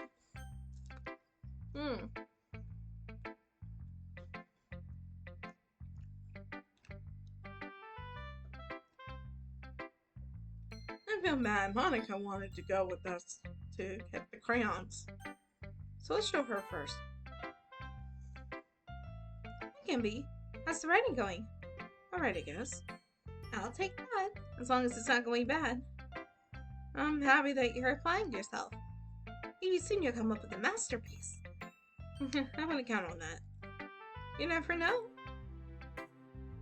Want to share what you wrote today? Sure, here you go. Give my phone to Monica. Alright, that's pretty good. It makes me think it's really like the other one that you wrote. You're like a dynamic duo.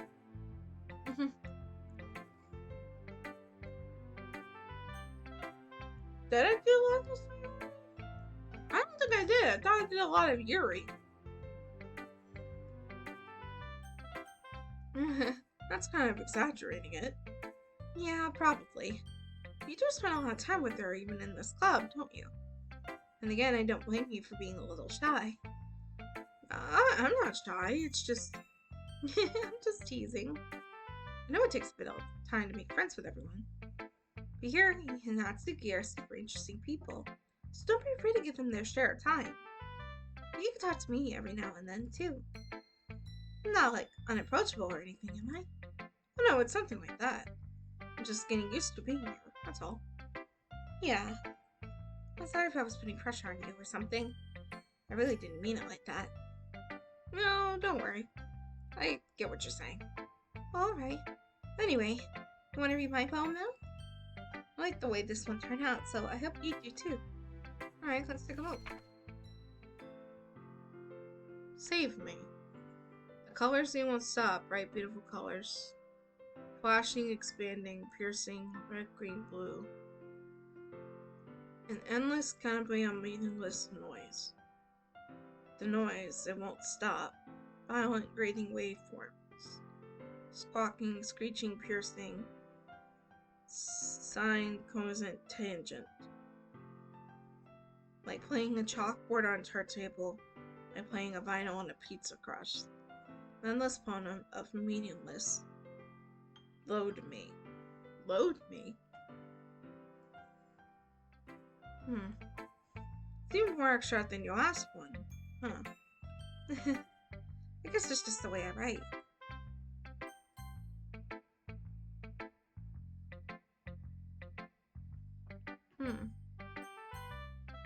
I'm sorry if you don't like it. No, I never said that. It's just kind of a thing I never really seen before, I guess. Kind of like playing with my space on the paper. Choosing where and how to space your words can totally change the mood of a poem. It's almost like a magic. The way I write the lines really short makes it feel like they're trying to speak over that noise. I see. It's so hard for me to tell what it's about, though. Sometimes asking what a poem is about isn't the right question. The poem makes words.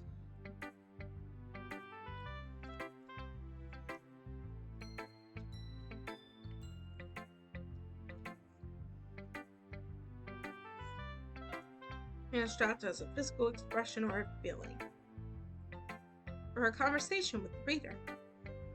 So putting it that way, not every poem is about something. Anyway, here's Monica's writing tip of the day. Sometimes you'll find yourself facing a difficult decision. When that happens, don't forget to save your game. You never know when you might change your mind, or when something unexpected may happen. Wait, is this tip even about writing? What am I even talking about? That's my advice for today. Thanks for listening. Okay, let's show Sayori next. That was weird. B, I really love your poems. I can't believe you've been hiding these from me. I'm not hiding anything, but your poems are so good. Yesterday's and this one too. You can't tell me you haven't done this before. I mean, you're really the only one who feels that way, so. Huh? No way. Not even that sticky? Well, I guess that sticky's the least likely to admit how much she likes it. But I don't think it's that. Excuse me.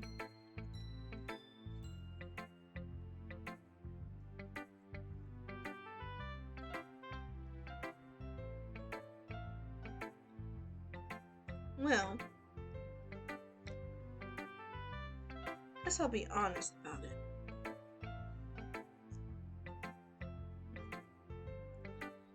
It's a lot easier to write poems when I'm thinking about you.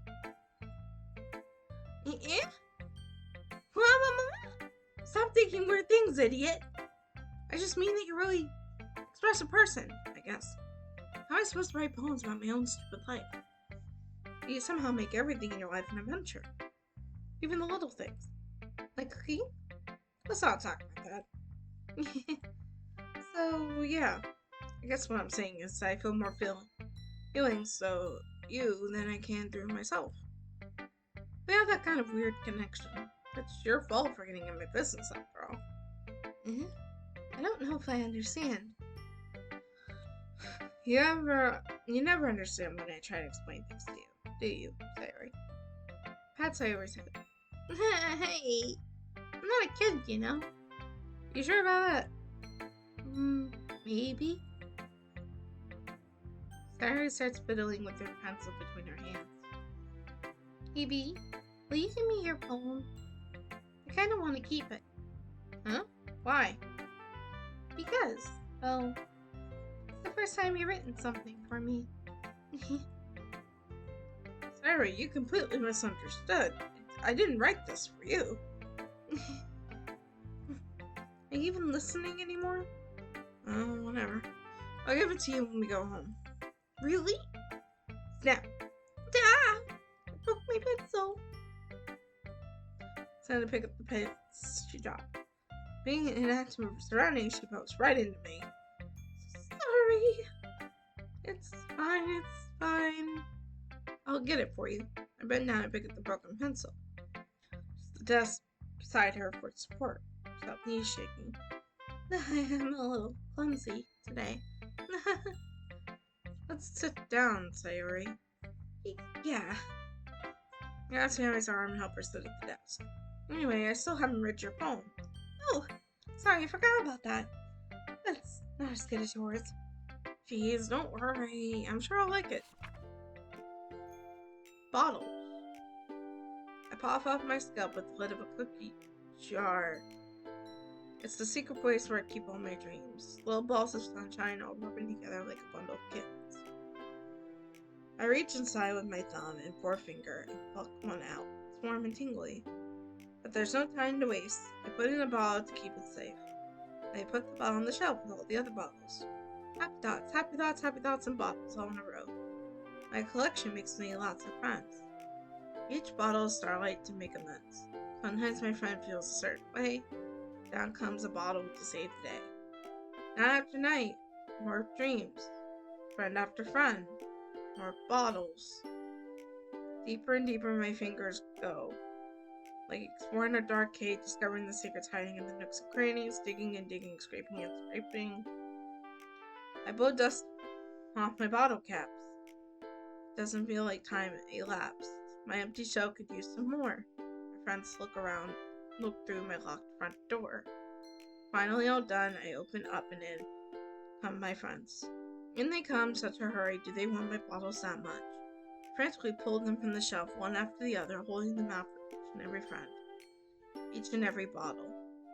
But every time I let one go, it shatters against the tile between my feet.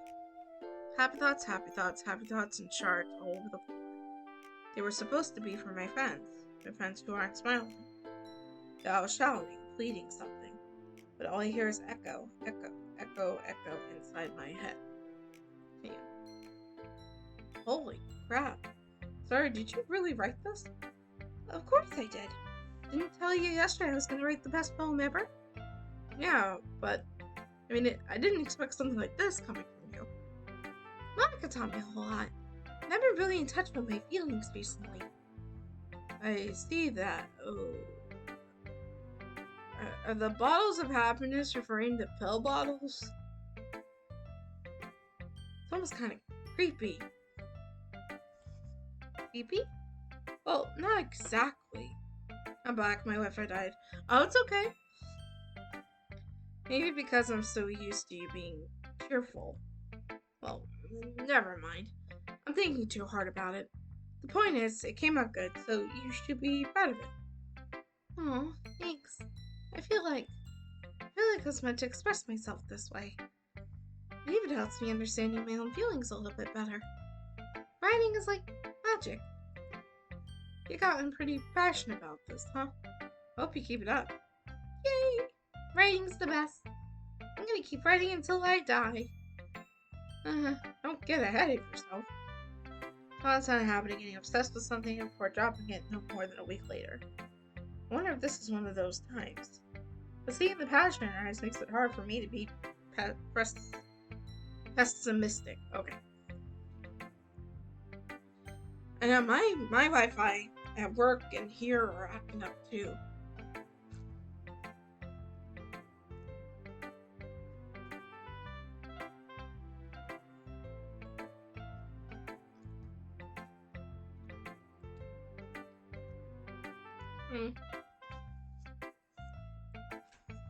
Okay, who should I share next? Let's do Natsuki. Well, it's not really any worse than your last one, but I can't really say it's any better either. Phew. Huh? You what? Well, anything that isn't a train wreck, I'll take as a win. And I get the feeling you're probably the most critical. Hey, what makes you... Maybe that was a compliment. Glad to see someone recognizes my experience.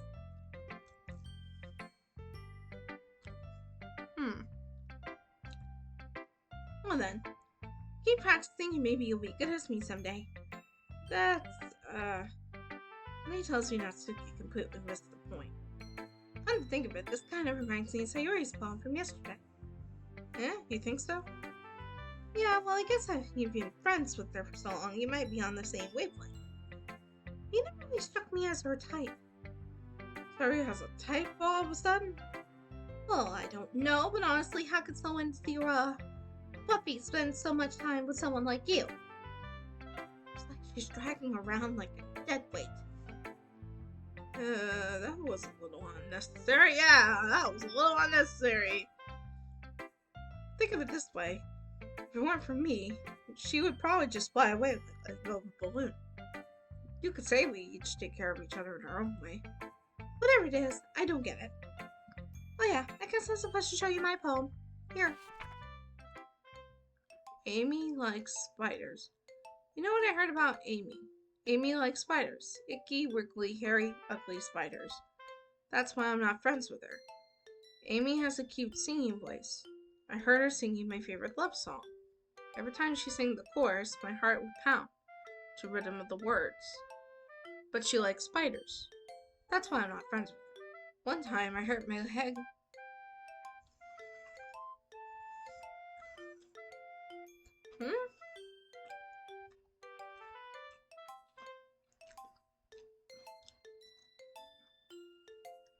Amy helped me up and took me to the nurse. I tried not to let her touch me.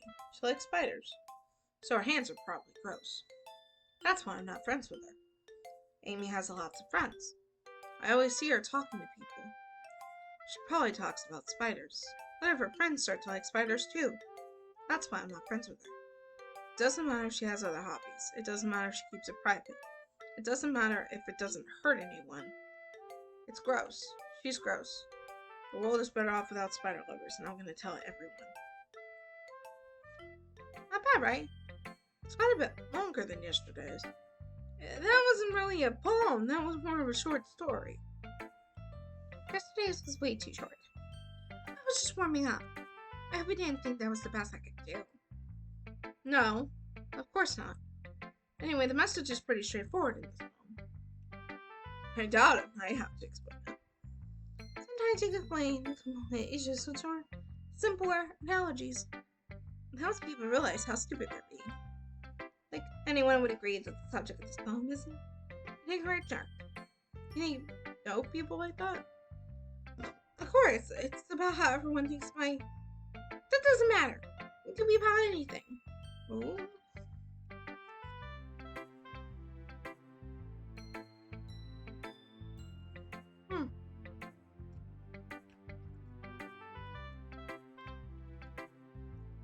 It would be easy to relate to. Everyone has some kind of weird hobby or a guilty pleasure. Something that you're afraid of if people find out they're making fun of you. Think less of you.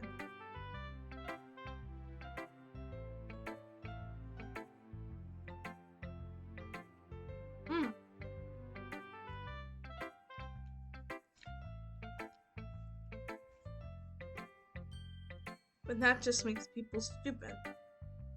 Who cares what someone likes as long as they're not hurting anyone? It makes them happy.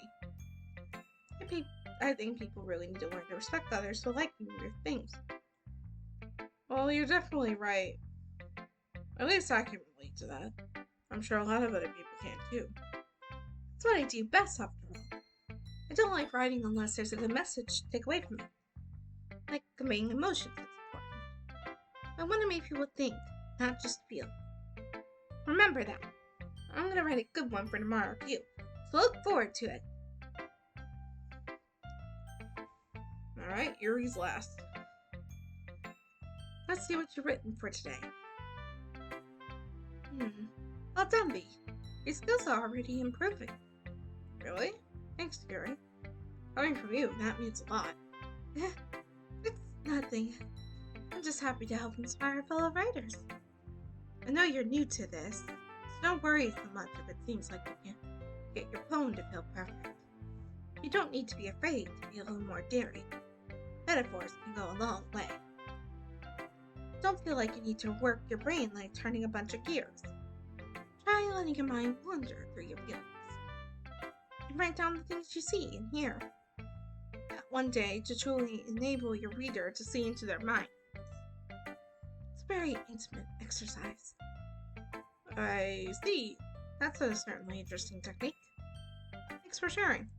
I have an example of that if you'd like to read it.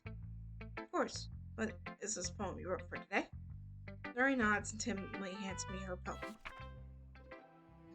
The raccoon. It happened in the dead of night while I was slicing bread for a guilty snack.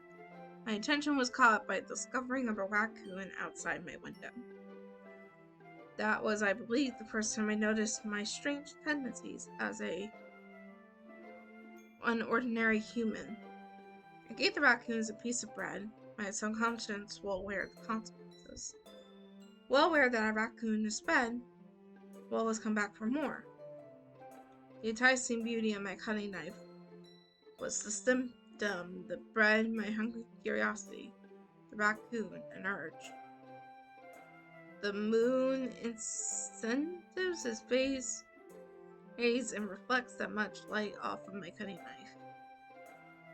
The very same light that glistens in the eye of a raccoon.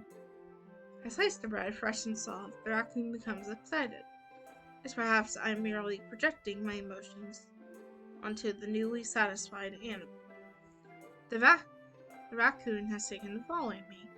They say that we've gotten quite used to each other. The raccoon becomes hungry more and more frequently, so my bread is always handy. Every time I bandage my cutting knife, the raccoon shows me its excitement.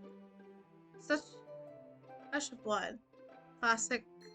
Don't know what that says. Conditioning. I slice the bread, and I feel myself again.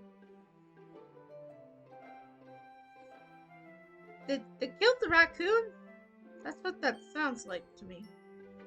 I was a little more daring this one than yesterday's. Yeah, I can see that. It's a lot more metaphorical. I don't know if it's my fault, but I can't begin to imagine what this poem is about. That's right. It's a bit closer to my preferred writing style. Using the poem as a canvas to express vivid imagery and convey emotions through them. Yeah. If I take it at face value, I can't even figure out what it's supposed to mean. Well, pick something that's different, but can relate to in their own way. I wanted to express the way it feels for me to indulge in any more unusual hobbies. It's those sorts of things I'm usually forced to keep to myself. So I sometimes enjoy writing about them. Huh, that's funny. Didn't Natsuki also write something about that? About someone being ridiculed for a strange interest? She did? Yeah. I didn't mean to hit the right button. She was talking about how it doesn't matter what you're into as long as you're not hurting anybody. She's right. I mean, does she really feel that way? Yeah. Sounds like you two have that in common. That's interesting. To me, she seemed like the kind of person who would make fun of my hobbies. Daddy! Thank you for the raid! Wait, dude?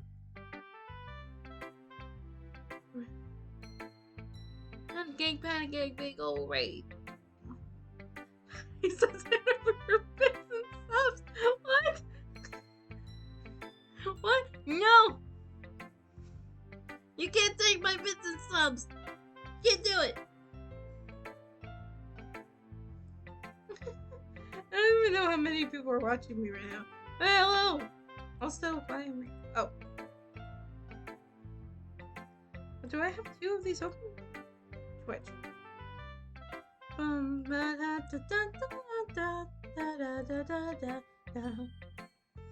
Hello, everybody! Welcome in, welcome in! I hope everyone's doing well. Hold on, let's stop every message.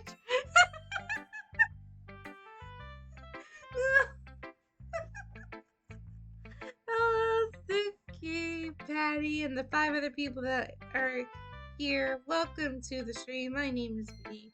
We're playing some Doki Doki Literature Club. I thought, well, I was gonna play Phasma. I will not lie. My 34%.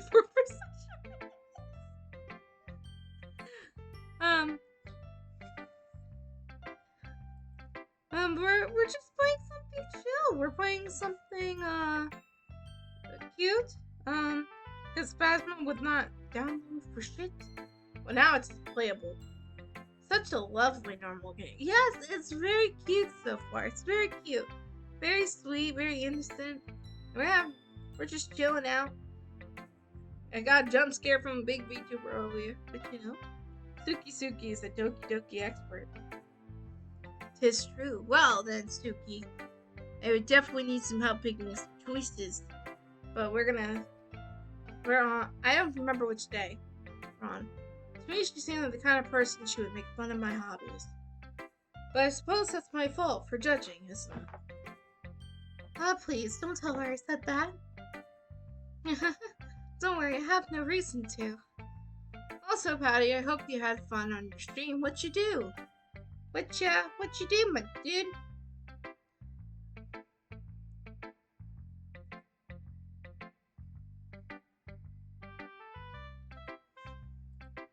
What you do? What you do? What you do? What you do? What you do? What you do?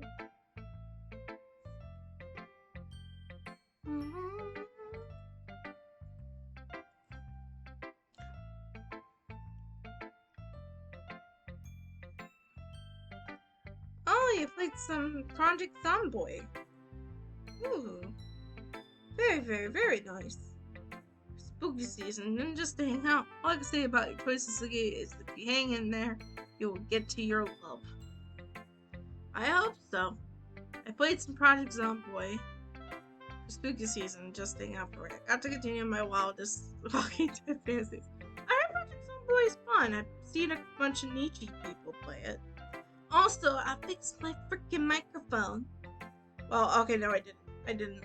It kept on muting for some reason. So if I'm louder than usual, I'm sorry. Did I hear Project Zomboy? Another game to add to the roster. No, I'm kidding. I'm not spending any more money. I started playing it lately. Oh yeah? I heard Project Zomboy is fun. Phasmo first. Yes, Phasmo has been downloaded. It is on the computer. It took a long ass time, but I have it now. So, ooh, yeah, I have it now. It took a while. The internet's been an asshole. I'm surprised I'm still even alive. No, I'm kidding. But I do have Phasmo, and if we get further into this and we have the stopping point, we might, oh, those work! Those work! So I just had a whole bunch of ideas at me.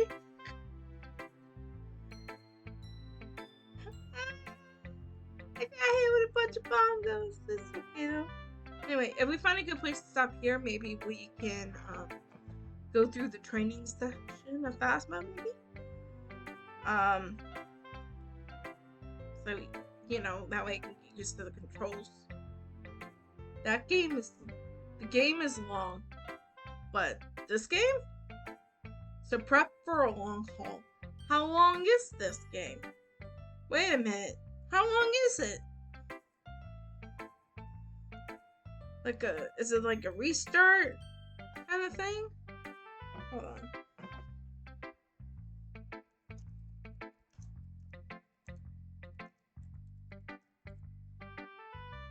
Lost. 4.5 hours if you're likely to spend around 15 hours to obtain 100% completion. Well, we ain't doing that. We're not. I'm gonna forage for supper before movie night. I'll keep you working though. You're wonderful, bee. Thank you. Well, VNs can go for 20 to 40 hours. That's true. Also, yeah, I'll still have fun in movie night. Wait, the movie night's tonight, ain't it? Wait, I was thinking I was off. I was working. I thought you guys meant tomorrow. Maybe I might stop here. Because you guys are playing. I rescheduled from yesterday to tonight. Okay, maybe. Okay, if I get a little further, I might stop. And I'll go into the Discord and watch over the garden wall with y'all. Few PM. Yeah, we're almost close to that. Let me get through this. You're always welcome. Yes, I have not watched over the garden wall yet. I haven't seen it. So I would like to watch this with friends. I would like to watch it with friends. Okay. Well, thank you for sharing it with me. That's all. If I hadn't learned to embrace my own weirdness, I'd probably hate myself. I might be ranting a little bit now. I'm glad that you're a good listener. Yay! Okay, everyone. Well done reading each other's poems, right? I have something extra planned today, so if everyone can come sit at the front of the room. Is this about the festival? Well, sort of. Ugh, do we really have to do something for the festival? It's not like we could put together anything good in just a few days. We'll just end up embarrassing ourselves instead of getting any new members. That's a concern of mine as well. Don't really do well with last minute preparations. Don't worry so much. We're gonna keep it simple, okay? We don't need much more than a few decorations. Sayori has been working on posters, and I've designed some pamphlets so we can give out during the event. Okay, that's great and all. Doesn't that tell us what we're actually going to be doing for the event? Sorry, I thought you heard about it already. We're going to be performing. Performing? Monica. Yeah, we're going to have a poetry performance. Each of us are going to choose a poem to recite during the event. But the cool part is we're also going to let anyone else come up and recite poems too. Sayori's putting it all on the posters in case anyone wants to prepare ahead of time. Sorry, Sayori's been coloring a poster. It's enough for us to see. Are you kidding me, Monica? You didn't already start putting those posters up, did you? Well, I did. Do you really think it's that bad of an idea? No, it's not a bad idea. I didn't sign up for this, you know. There's no way I'm going to be performing in front of a group of people like this. I agree with Natsuki. I could never in my life do something like that. Imagining it, Iori shakes her head in fear. Guys. No, Sayori. I understand where they're coming from. Remember that Natsuki and Yuri have never shared their poems with anyone until just a couple days ago. It's a lot to ask for them to recite their poems out loud to a whole room full of people. That is true. I guess I kind of overlooked that. I'm sorry. But I still think we should give it our best.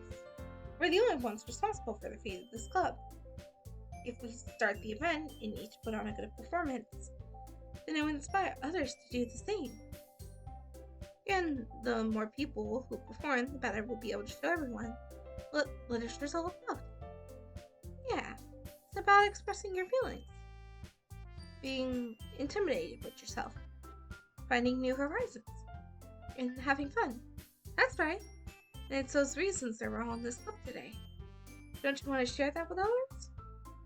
To inspire them to find the same feelings about you here in the first place? Yes, you want to. I know you do. I know we all do. If it all takes it standing in front of the room for 2 minutes and reciting a poem, then I know you could do it. Natsuki and Yuri remain silent. Sayori looks worried. I guess that leaves me no choice. I agree. I don't think it's too much to ask. I think Sayori and Monica have been trying really hard to get new members. At least we can do is help them out a little bit. Oh, maybe. But it looks like Natsuki doesn't have any arguments left. Okay, fine. I guess I'll just have to get over with. Alright. You. Thanks, Natsuki. What about you, Yuri? Yuri dejectedly glanced around at everyone. Also his expected face. I guess I don't really have a choice. That's everyone. You're the best, Yuri. This club is seriously going to be the death of me. Oh gosh, you'll be fine, Yuri. But anyway, let's move on to the main event. I want each of you to choose a poem of yours. We're going to practice reciting them in front of each other. No way! Monica, this is too sudden. Well, if you can't recite a poem in front of the club, how do you expect to do it in front of strangers? No, don't worry. I'll start out to help everyone feel a little more comfortable. Can I go next?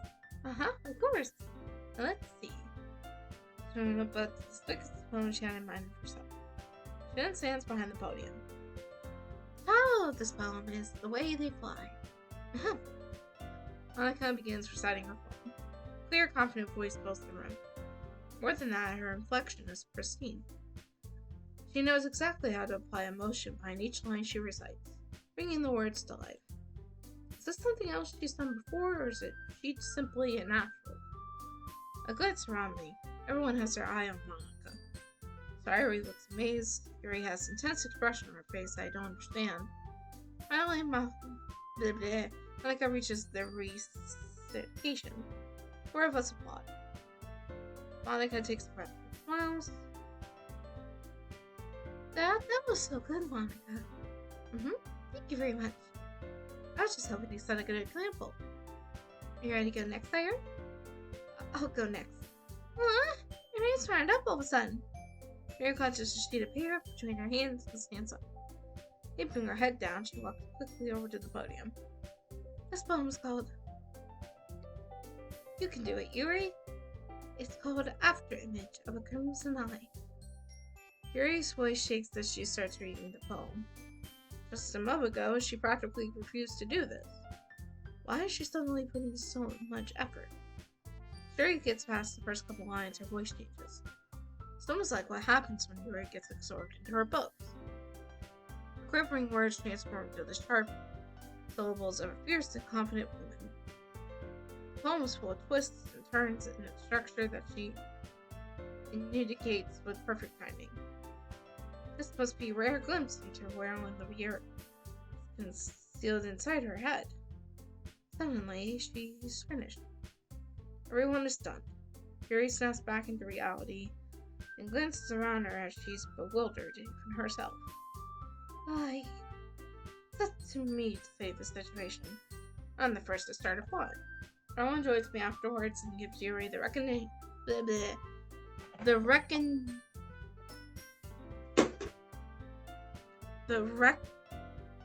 why can I not use words? Recognition she deserves.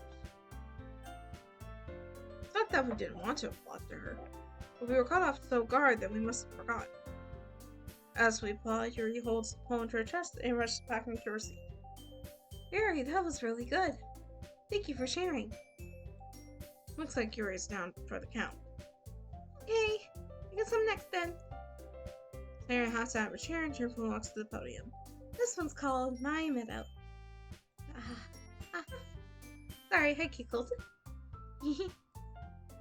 Yuri, it's a lot harder than I thought. How did you guys do it so easily? Try not to think of it like you're reciting to other people. Imagine you're reciting it to yourself, like in front of a mirror, or in your own head. It's your poem, so it'll come out the best that way. I see. Okay then. Sarah begins her poem. Somehow it feels like her soft voice is made as a perfect match. The poem isn't aimlessly cheery like Sayori is. It's serene in bitterness. If I were to read this on paper, I probably wouldn't think much of it. But hearing it come from Sayori's voice almost gives it a whole new meaning. Maybe this is what Sarah meant when she said she likes my poems. It's like I get to reach more deeply into someone I thought I knew though, through and through.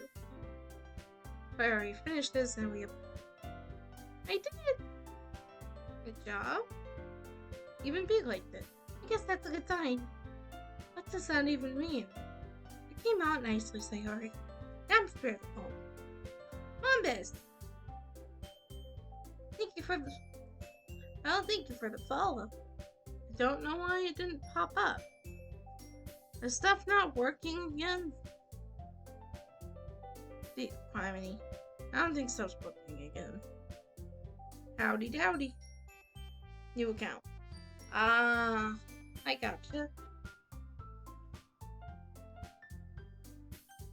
Hope you're doing well. We're just playing some cute visual novel. Poem fits you really nicely.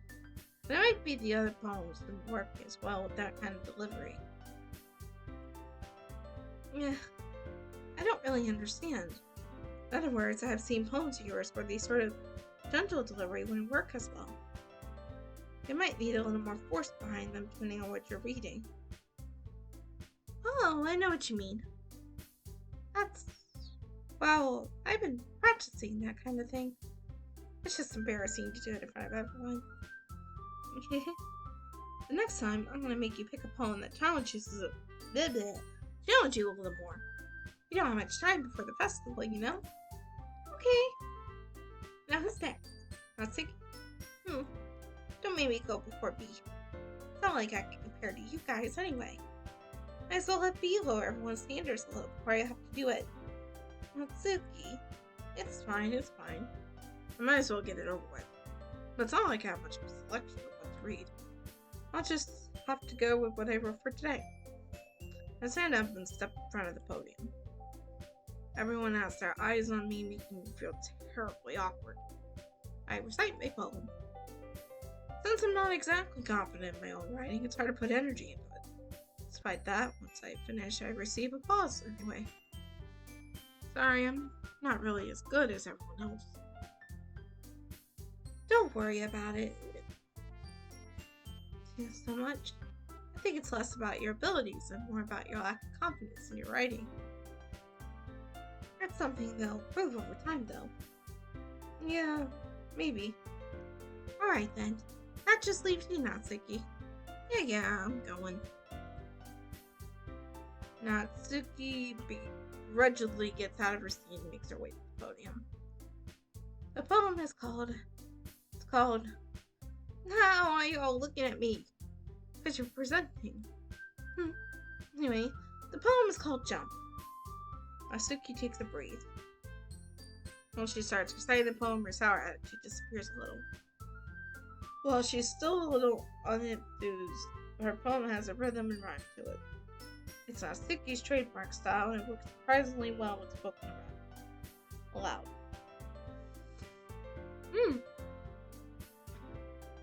The words feel like they bounce up and down, as if giving life to the poem. Natsuki finishes and everyone applauds. She hops back to her seat. That wasn't so bad, was it? Easy for you to say. You better not make me do that again. Oh, well, to at least feel prepared. Not to recite a poem in front of other people. I mean, doing it in front of other people would be way easier. I can put on whatever face I want for other people. But when it's just my friends, it's just embarrassing. That's a surprise, Natsuki. I think it would be the other way around for me. But that's just how it is. So, well, I guess in that case, you won't have much to worry about for the festival.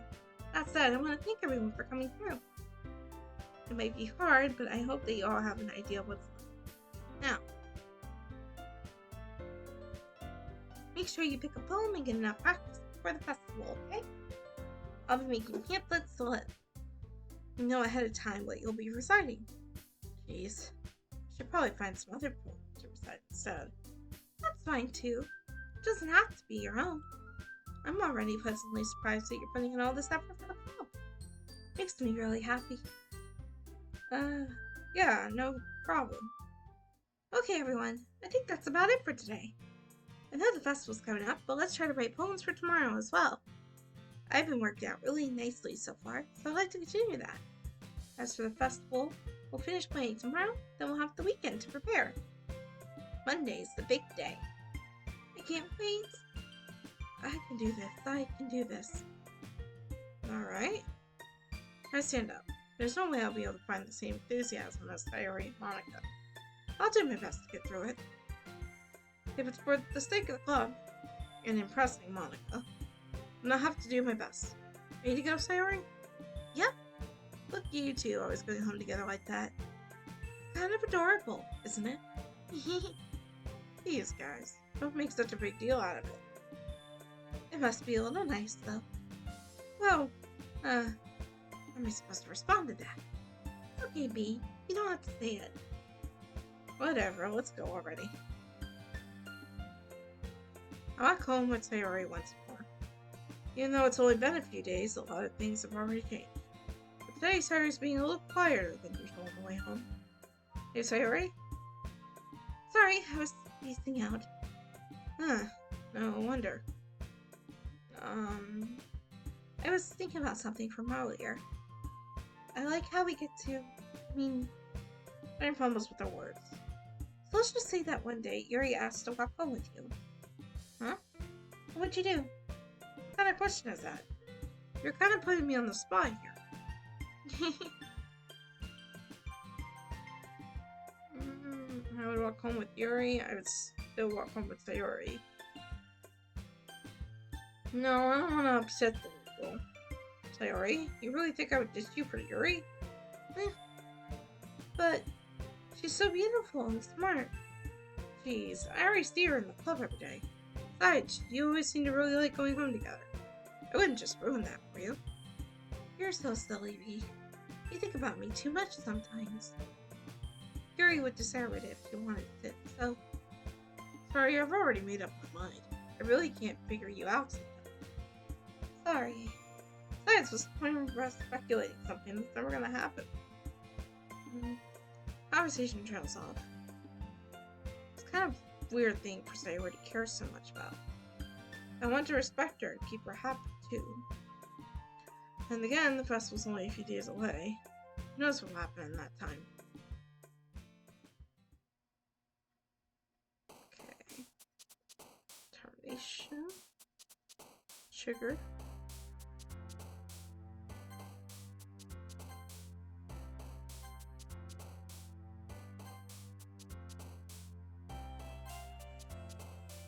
Yeah.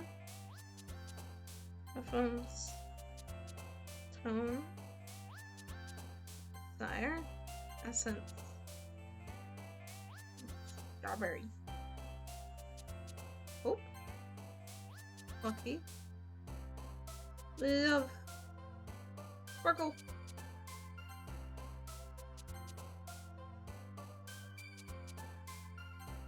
Beauty.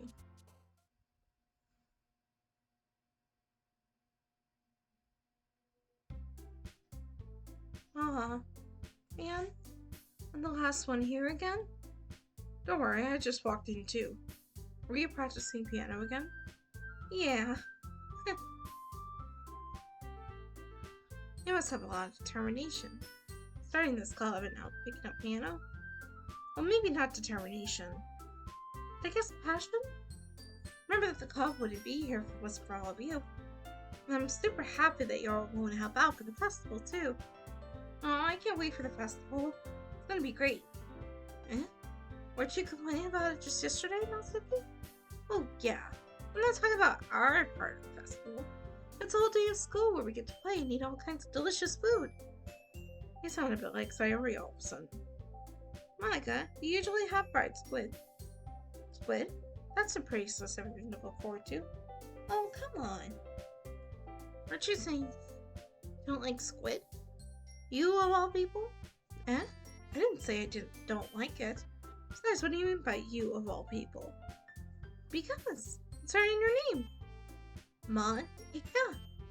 That's not how you say my name at all.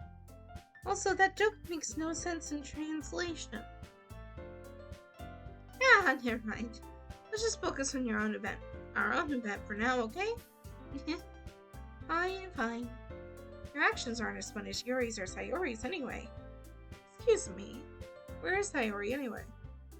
Oh, there you are. Sitting at the desk in the corner and looking down at nothing. I walk over to her. Hey, Sayori. I wave my hand in front of her face. Oh no. You're spacing out again. Sorry. Don't mind me. You can go talk to everyone else. Huh? Is everything alright? Of course. Why wouldn't it be? Just feels like you're a little off. Sorry for assuming things. Jeez, you worry too much about me. I'm fine. See?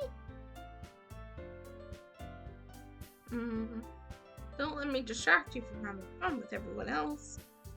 Alright. If you say so. Then he glances Sayori at me, or turning back toward everyone else. The conversation already dispersed with everyone back at their usual activities. Maybe I should ask Monica if she's noticed anything about Sayori recently. Since they've been prepping for the festival and they're spending a lot of time together. She definitely threw some papers at her desk.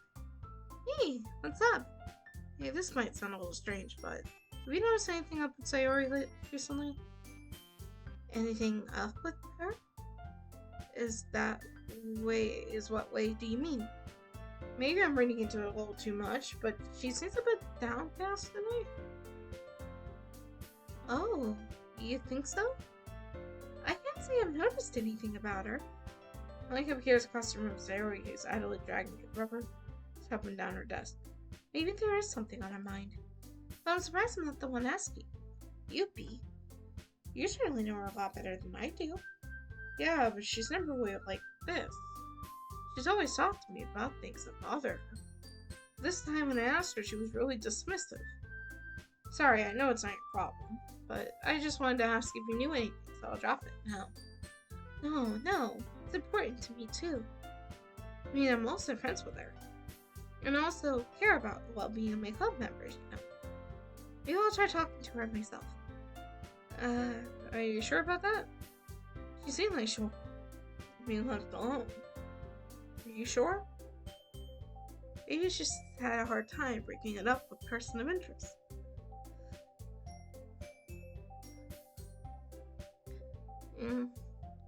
She just had a hard time bringing up the person of interest. Person of interest? What do you mean by that? I'm saying that maybe things on her mind is you, B. Me? How on earth could you come to that conclusion? Well, I probably shouldn't say too much, but her talks about you more than anything else, you know? She's been so much happier ever since she joined the club. It's like an extra light was turned on inside of her. What? No way. Sayori's always like that. She's always been full of sunshine. It's kind of different now than it always has been. You're so funny, V. Have you thought that maybe you've always seen her so cheerful? It's because that's just how she is when she's around you. I said too much. I'm sorry. What do I know anyway? I didn't mean to jump to conclusions, so you should just forget about what I said. I tried to talk to her, so try not to think about it for now. Alright. Monica smiles meaningfully. I know she said forget about it, but I already know that I won't be able to get words out of my head. As I walk across the room where Sayori's sitting, watch her kneel down next to her and gently talk. But she's keeping her voice so quiet that I can't hear from her. I sat and set myself down. I noticed her told me not to worry about her and have fun with everyone else. That's impossible to do when she's behaving like this. Exactly how much do I care about her that I'm letting this weigh me down so much? Now it feels like I'm the one behaving out of the ordinary. But there's nothing I can do besides wait for Monica. Okay, everyone. Just in time passes, Monica calls out to the club. Why don't we share our poems now? Before I know it, everything is back to normal. Everyone goes to retrieve their poems, and I do the same. I make eye contact with Monica. She smiles at me. I wonder what she was talking about with Sayori. Who should I say my poem first? Let's do Yuri this time. Well done, B. You definitely improved your writing over the course of these few days. Has my advice been helpful to you? Yeah, definitely. I'm glad. Sharing our writing like this is a lot more fun and rewarding than I anticipated. You need to remember to thank Monica. I think we all felt a little awkward at first. Now it seems like everyone is enjoying sharing their writing and seeing what others think. I like when we can all share stuff. I guess I can't really disagree. I was afraid this whole thing would be a chore. It's a great way for me to spend some personal time with all the girls in the club. It's been fun getting to know everyone and their writing. I guess doing some writing myself. Well, have you learned anything about yourself yet? You know how I like to say that writing is a very personal way to get in touch with yourself? In the end, it doesn't matter if you're a good writer or a bad writer. Even my options are just opinions, you know. As always, I believe what's most important is exploring and discovering yourself. That's comforting. I'm kind of afraid of disappointing you in some way or another. Why me? Well, you've always sophisticated with your writing and have the most advice to share. Is that so? Mary thinks for a good minute. That must be terrible. For me to have become someone whose opinion is fearsome. How unlikable of me. Yuri, it's not as bad as you're making it sound in your head. I just meant that I respect your opinion. I see. I'm sorry that I always overthink some of the sort of conclusions.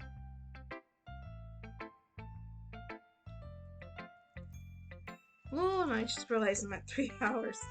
I am. I'm just a little too used to it. Overthinking.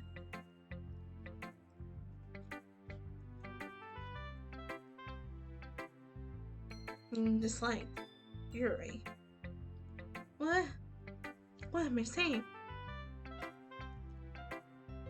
I'm sorry, I didn't mean to bring that up. Let's move on. Alright, you want to share your poem now? Okay, here. Beach. Millions of years in the making, where the boom of the earth canally meets the surface.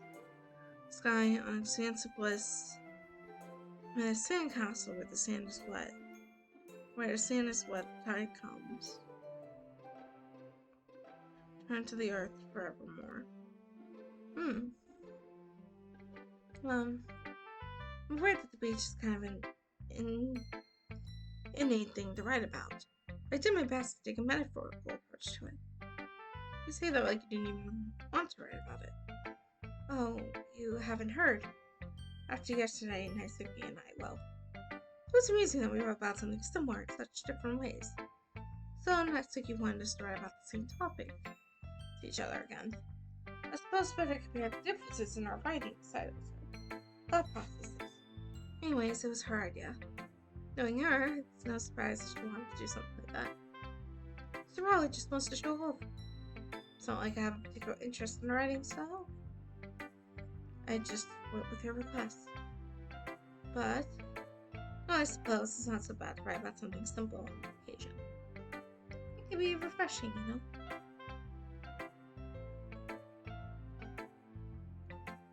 It's good for me to comment thoughts once in a while. Yeah, I think I agree. Thanks for sharing. Okay. Sayori, let's see. This is your best one so far. It's really, really nice of me. Thanks. Alright, you've been a little quiet today. Is everything alright? Yeah? Of course. Everything is fine. You're just a little tired today. Do you want a nap or something? No, that's silly. Don't worry about me, okay? I only want to see smiles on your face. Alright. Maybe. I'm still a little surprised. I really thought you would try writing your poems like the way Yuri does. Or even Natsuki. In the end, yeah. I guess you're the one who likes this one the most. Why? You don't want to get closer with anyone else? Wait. Of course I do. But that doesn't mean I need to try so hard to impress them. I still understand you the most, Sayori. I know you have to sometimes put up with me, and I have to sometimes put up with you, but we have a wavelength or something. And this is how the poem came out. Sometimes it feels like you're the only exciting thing in my life. So, sometimes it's just easier to write than thinking about you. Sayori? No. Me. I don't deserve this. You're too nice to me. Why are you doing this? She has trouble keeping her voice already steady all of a sudden. If you had fun with everyone else instead, this would be so much easier. Sayori. So I'm going to make sure nobody has noticed this. Sayori, I probably never said this before, but I don't understand what you're feeling right now. Tell me what will cheer you up. She sniffles and keeps shaking her head. Finally, she gathers herself and puts on a smile. It's nothing, Bee. It's just a little rain cloud. I'm sorry you had to see that. I promise it won't happen again. Just smiles from everyone, okay? That's all that matters. Go play with everyone else. I'm gonna go home a little bit early today. Sayori, tell Monica I wasn't feeling well, okay? I'll see you tomorrow. Before I can say anything else, Sayori cheerfully walks out of the classroom, humming to herself. Who should I show my poem next? But I didn't get to see Sayori's, though. Okay, not Suki then. This one's alright. Alright? Well, yeah.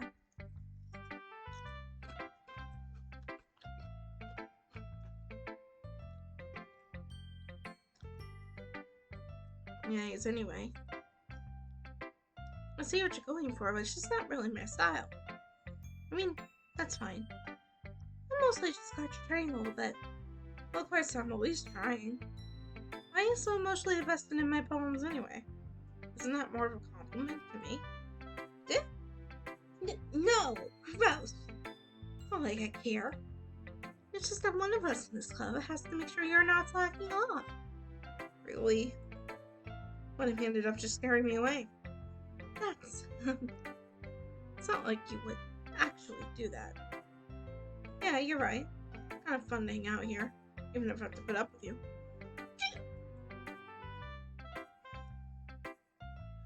Natsuki's elbow connects with my stomach. Oh, maybe I won't mind scaring you away after all. I was just joking. I know. Don't worry, I was too. How the hell do you call that a joke? It seriously hurt. Maybe it was funny to her. I guess that's kind of the point. I should really just watch my mouth around Natsuki. Anyway, I'll be your beach. Your mind is so full of troubles and fears that it may should wander over the years. Today I have a special place. Beach for us to go. I'll be the beach, just watch your worries away. Your own beach, your own escape, you'll learn to love yourself again. Yeah, I felt like I kept writing about negative things. So I wanted to write something with a nice message for once. This beach is awesome. I don't know how to write anything negative about the beach. Well, Yuri's take on it was a little more Solomon. Well, that's... Geez, she better not have said anything bad about mine. After all, she was the one who wanted us to write about the same topic. Look, you can really see her doing that, too. Making us write about simple topics and trying to impress me by coming up with something all fancy. Well, it's not like I care. I just did it anyway. And I guess mine ended up being kind of metaphorical, too. There's nothing wrong with doing that once in a while. At the very least, it was good practice. And Monica's lost. Maybe. Have you thought about what you want to submit to the forum at the festival? One thing about performing in front of a bunch of people. I'll have to give it some more thought. Okay, no pressure. Whatever you do, I'm sure it'll turn out great. It also made me happy to see. Anyways, let's take a look at today's poem. Sure. It's kind of funny. How so? No, not the poem. I mean, it's funny how your poems and Iori's poems have always been getting more and more similar to each other every day. I'm surprised you're so in sync with her. And again, you've been spending a lot of time together lately, have you? I guess you could say that. Although we kind of grew up as best friends, I haven't been seeing as much last year. But since I joined the club, we've been spending a lot of time together again. I see. That reminds me. Wow, Sayori's been a little bit off today. Yeah, did she tell you something? Well, you haven't been flirting with her, have you? Of course not. I've been treating her like I always do. Alright, just making sure. I know how much you care about her. I wouldn't be terrible if something bad happened to her, so keep an eye on her. Sayori's been acting so much happier ever since she joined the club. What could have happened all of a sudden? Well, never mind. This really isn't the time to be talking about this. Anyway, I'll share my poem with you now, alright? Alright. The Lady Who Knows Everything. An old tale tells of a lady who wanders earth, a lady who knows everything. A beautiful lady who has found every answer, all meaning, all purpose. All that was ever sought, here I am. A feather, lost adrift the sky, some of the earth, some of the wind. Day after day I search. I search with little hope, knowing legends don't exist. But when all else has failed me, when all others have turned away, the legend is all that remains. The last dim star gleaming in the tilted sky, till one day the wind ceases to blow. I fall. And I fall and I fall and fall even more. Gentle as a feather, a dry gull, expressionless. But a hand catches me between the thumb and the forefinger. The hand of a beautiful lady. And with a brush, she blows me back afloat, and I pick up a gust of wind. You know, I feel like learning and looking for answers are sort of the things that give life meaning. Not have to get too philosophical or anything. But it was kind of on my mind, so that's what I read about. I see. I never really put much thought into it. In a way, it's almost paradoxical. Because if we had all the answers, wouldn't the world start to lose its meaning? You know, there's one thing I noticed. It seems like everyone in the club prefers writing about things that are more sad than happy. Are you surprised? I mean, if everything was okay, we wouldn't really have anything to write about, would we? Humans aren't two-dimensional creatures. I think you know that better than anyone. You mean one-dimensional? Oh, yeah, that. Anyway, here's Monica's writing tip of the day. Are you ever too shy to share your writing because you're afraid it's not that good? It can be really disheartening to get a lukewarm response to something you put so much into. But if you find other people who enjoy writing, then sharing, because it's a lot easier. Because instead of just telling you that your writing is good or okay or bad, they'll want to focus more on everything going into it and the things you can work on. It's much more encouraging that way, and it'll make you want to continue improving. It's almost like having your own little literature club, don't you think? That's my advice for today. Thanks for listening. Okay, you three. We're all done sharing poems, right? Wait, I'm sorry, I'm figuring out. Hold on a second. Is it just me, or did you say something strange just now? What? Something did sound a bit unusual. That's right. You deviated from your usual catchphrase when addressing the club. Catchphrase? I don't have a catchphrase. Jeez. Why is the mood so weird today? Look, even Yuri isn't mean to it. Stagnation air is common, foreshadowing that something terrible is about to happen. In your books, maybe. Look, the only thing different here is that Yuri is here. Ah, it seems you're right. Sayori also slightly in the middle of it, doesn't she? It's almost like everyone's balance is thrown off a little when she's not around. Where the heck did she run off to, anyway? I thought she just went to pee. That's lucky, please show some decency. Oh, come on. She actually wasn't feeling too well and went home early. Is that so? I hope she's alright. Seriously? Of all the time it's not going home with her, you picked the time she's not feeling well. so much for you two being all lovey-dovey. God, no! First of all, stop misunderstanding my friendship with Aori. Second, she's kind of been avoiding me today, so I didn't want to force it. Well, that's a curious expression coming from Yuri of all people. Calm down, guys. I talked to her earlier and everything's fine. What did she say? Anyway, we need to figure out the rest of the festival preparation, so let's decide what everyone will be doing this weekend. I already know what I'm doing. That's right. Sticky will be making cupcakes. And we need a lot of them, different flavors. So, can you handle that all by yourself now, Sticky? Challenge accepted. And as for myself, I'm going to be printing and assembling all the poetry pamphlets. Sorry, Yuri will be helping me design them. And as for Yuri, you can, yes, can you help me come up with something for Yuri? I'm useless. No, that's not it at all. The most talented person here, you know? No, Natsuki's pouting too. Jeez, even I can tell now. Guess I never gave Sayori enough credit, but I could tell things are even harder on you when she's not around. That may be the case. But if I can't also be a Leo male, then I won't grow as a person. So Yuri, you have beautiful handwriting, you know? So could you make some banners and decorations to help set the atmosphere? Atmosphere? About that, I love atmosphere. Yuri's expression suddenly changed as she stares at her focus and starts pointing to herself. Your mind is already racing, I see. That's great. You will be a wonderful help, Yuri. But anyway, let's just leave she be. One who is truly useless? Don't say that. In fact, both Natsuki and Yuri have some pretty heavy tasks to handle. It would probably go a long way to give one of them a hand. You could always help me out as well. I'd be really appreciative of that. That's... Monica suggesting you spend the weekend with one of my club members? How on earth are they supposed to respond to a suggestion like this? I suppose I wouldn't mind a bit of help. Well, even if you don't know how to bake. Hey, Cat. There's always some dirty work I could give you. It's not like Monica's gonna give me a chore, and you shouldn't be sitting on your butt anyway. Suki tries to mumble a bunch of excuses like that. If I recall, Natsuki, you mentioned that you would like to handle the baking on your own.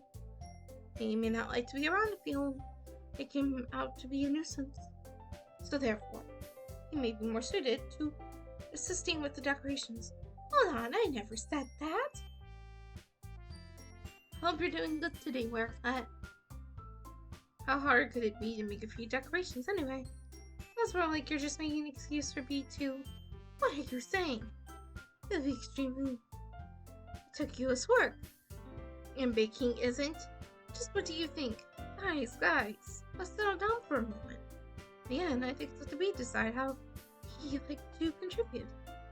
Besides, he hasn't really gotten a chance to spend any time with me yet, you know? So I'm sure he's interested in.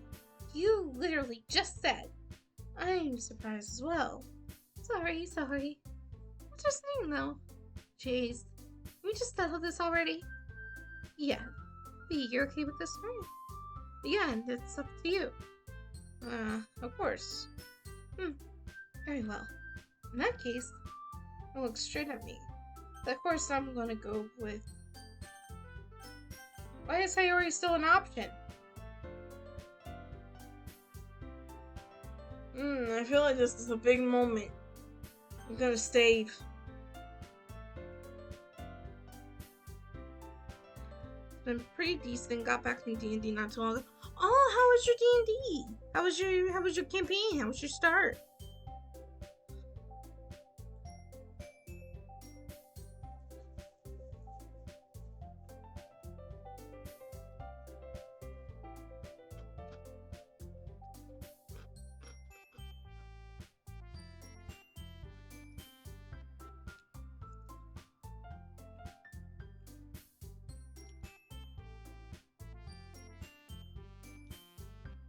Hey, I at least hope you got some story, you know?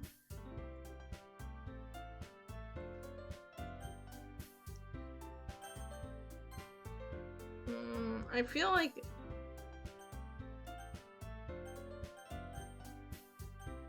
I could spend time with Monica. What happens if I do pick Monica? I don't think anything would change, though. I think the story would still... I am curious what they do. We're probably helping Monica. You picked me. Hold on one second. Yeah? Monica, you're the one who needs the least help out of all of us. Yeah, but I gave it to Atsuki. Not only is your work already more for one person, we already have Sayori as well. But V was the one who... that doesn't matter. You were the one who scared him into picking you in the first place. You're the club president, Monica. You're supposed to be responsible for decisions for the club. Monica, you shouldn't let ulterior motives interfere with these decisions. Ulterior motives? What are you saying, Yuri?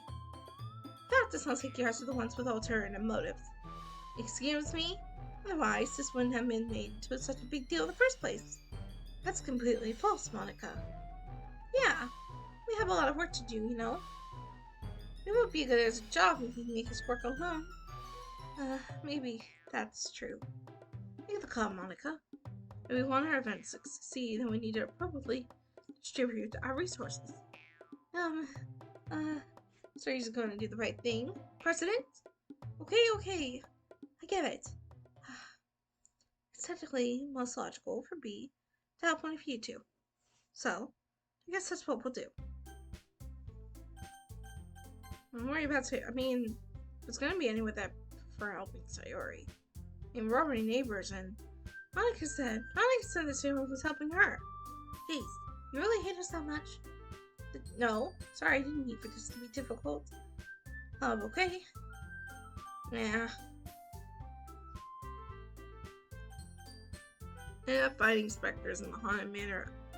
Now, the dead vampire we working for. So, some good stuff for today.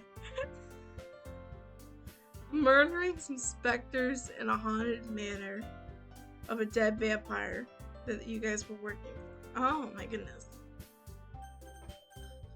Eeny, meeny, miny, moe, catch a brush of bright toe, showers, let her go, eeny, meeny, miny. You know what? We're gonna save.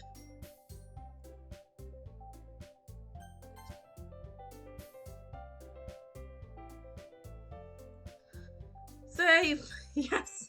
Save! I'm gonna save for now. I think this is a good place because I think we're about to get into some deep lore territory. And we're already at 3 hours and I'm starting to get my eyes are starting to really hurt. Oh no. I am getting new glasses, so hopefully that should help.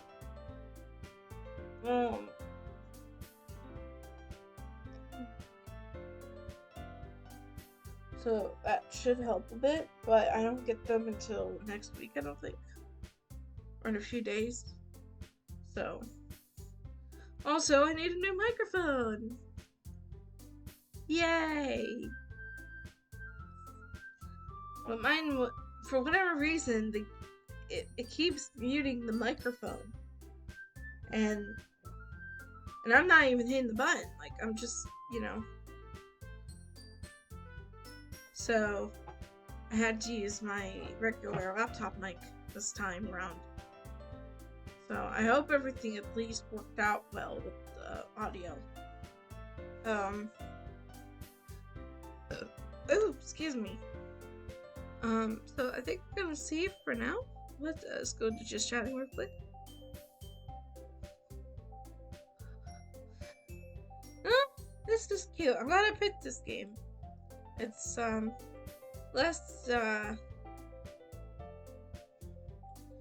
definitely long, but I think we're getting there. And might as well choose because I guess that will be the exciting factor of how things play out. Let me real quick. Oh no, I'm at the wrong tab. Honestly, everything sounds pretty good at the moment. Good, I'm glad. Because unfortunately I didn't what is it?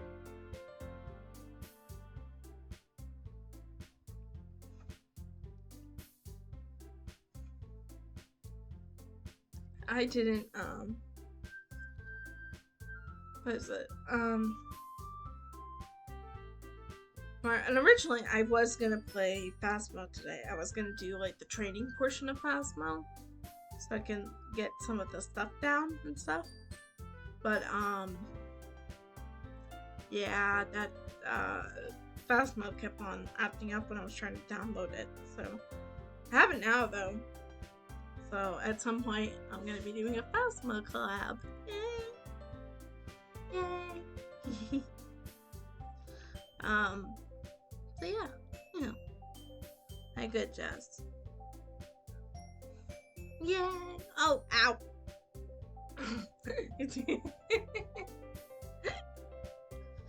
Bum, bum, bum. Not only did I get a raid, I got jump scared by one of the big mutes that I have. Which, thank you, Tora, if you're still here. Thank you very much. That made my day today. Amos, thank you for refollowing. I'm sorry you couldn't get into your old account. It happens though. Get rid of that. No. Get out.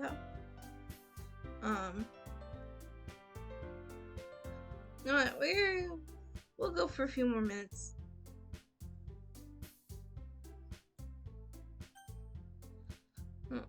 No. Turn. Let's see. Anyone will catch a pressure by a toe. It's your Howard's let her go. Eating me, mind me.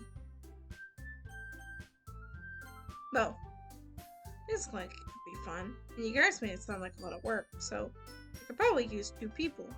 Don't worry. Baking is a ton of fun. They'll definitely agree. Just a minute ago you were saying that. That's because... Never mind. Hey. Well, anyway, you'll be fine by yourself, right? Of course. You're used to it after all. That's good. Even though you're always being melodramatic, it's a little hard not to feel bad. So that's everything, right? Anything else you need to talk about? No, I think that's it. You guys excited? Yes! Everything except the performance is going to be awesome. I don't think that really counts. What about you, B? Me? Well, I guess I could say I'm interested in see how it'll turn out. That's good enough for me. What about you, Yuri? Yuri? She's still sulking. Suki starts pounding too. It's not that big a deal or anything. Well, it might not just be that. I think that Yuri might just be feeling a little unappreciated in general. Having to come up with something for her to do and then nobody offering to help. That doesn't mean... Back and forth between everyone with a worried expression. Look. Mom pulls her hand. Yuri, you really are the most talented one here. And you're going to help make the event a lot more fun and welcoming. I mean, the cupcakes will probably help a lot too. But you're going to make the atmosphere special. That will be really important for the way that people feel during the performance. So, you need to stop being dumb and give yourself a little more credit. You need to turn around and face the other direction. You didn't really mean that, did you? No, not really, but... Yuri isn't the only one surprised. I also take it back by Narsuki's words. Suki of all people to be saying such encouraging things. But I begin to understand. Natsuki was trying to sound like Sayori. Even if it didn't work perfectly, I could tell that she tried to say something sorry I would say at a time like this. As Sayori always helped overcome, would smile and feel good about themselves. I'm sorry for being dumb. I'm gonna do my best. All of us are gonna make it a really great event. Yay! Yay! Love to see everyone do their best. But with that, there's something more for today. So I guess it's time for us to head out. Okay, but I'm staying here a bit longer. I really got reading today, so fair enough, there's nothing wrong with that. Everyone packs up their things. I started to follow Monica and her at the doors, chat between each other. Where are you going? We still need to figure out our plans for this weekend. You literally wouldn't have gotten home and realized that you didn't even have a way to contact me.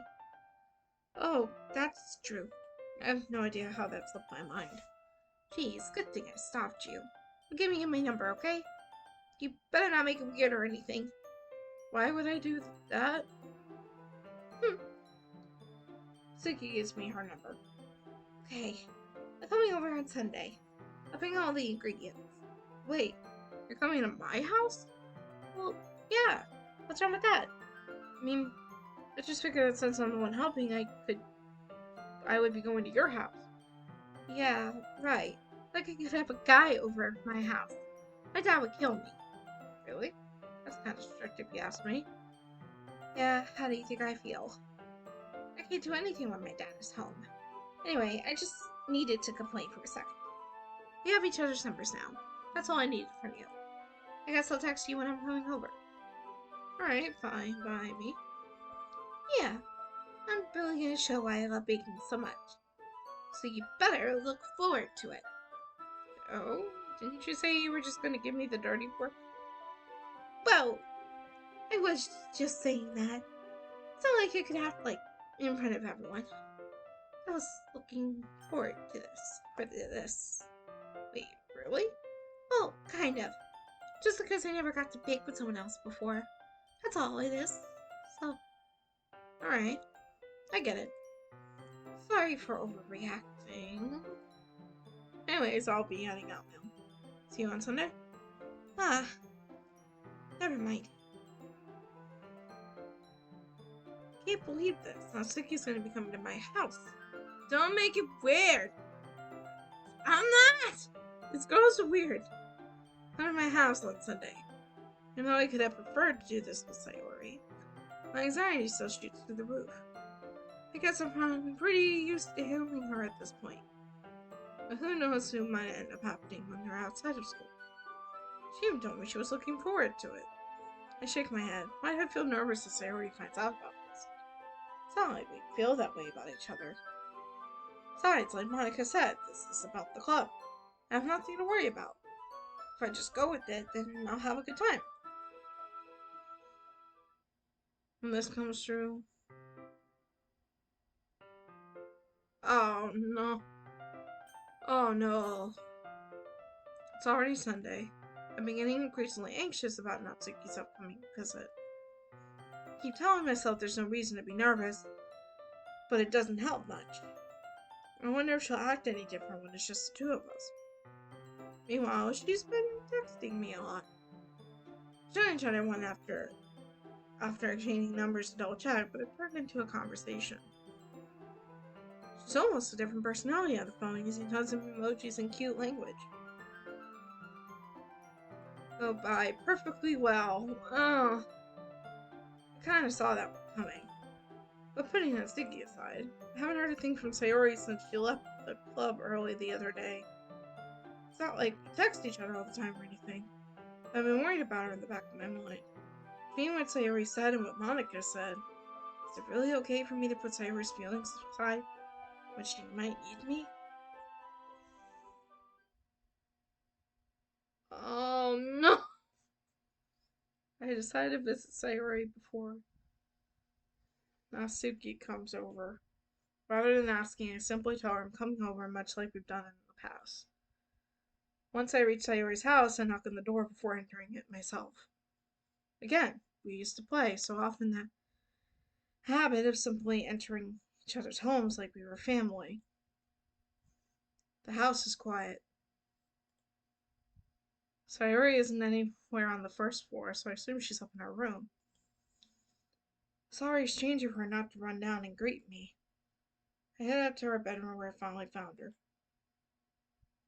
Sayori? Oh, fucking thank God. Hi, B. I sit down in her room. Sayori forces a smile, but it's easy to tell that she's different. There's a minute of silence between us. You haven't come over like this in a long time, have you? I guess you're right. It has been a long time. Not much has really changed, has it? Rory's room is as messy as it's always been.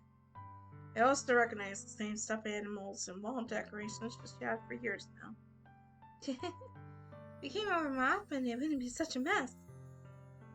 And that's because I end up cleaning it for you. See, what did I say?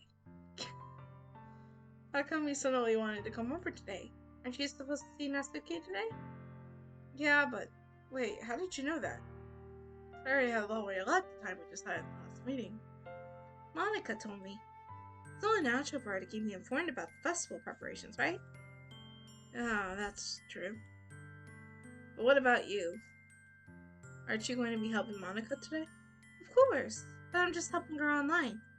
We didn't plan to meet up or anything. So it's just me and Natsuki then. Yep. There's more silence between us. Sayuri stares in a random direction. Everything about her behavior is really uncharacteristic. I finally get to the point. I just wanted to see how you were doing. After you left on Friday, something's wrong. You can't hide it from me. I know you too well. So, shaking her head. That's no good, B. Eh? Why can't it just be like it always been? This is all my fault. If I didn't get weak, accidentally express my feelings, if I didn't make that stupid mistake, then you wouldn't have been worried about me at all. She didn't confess her feelings, so you wouldn't have come here. You wouldn't have been thinking about me right now. This is just my punishment, isn't it? I'm getting punished for being so selfish. I think that's why the world decided to have you come over today. It just wants to torture me. Sayuri, what on earth are you saying? Are you listening to yourself right now? I know something happened to you. There's no other explanation for you to be like this.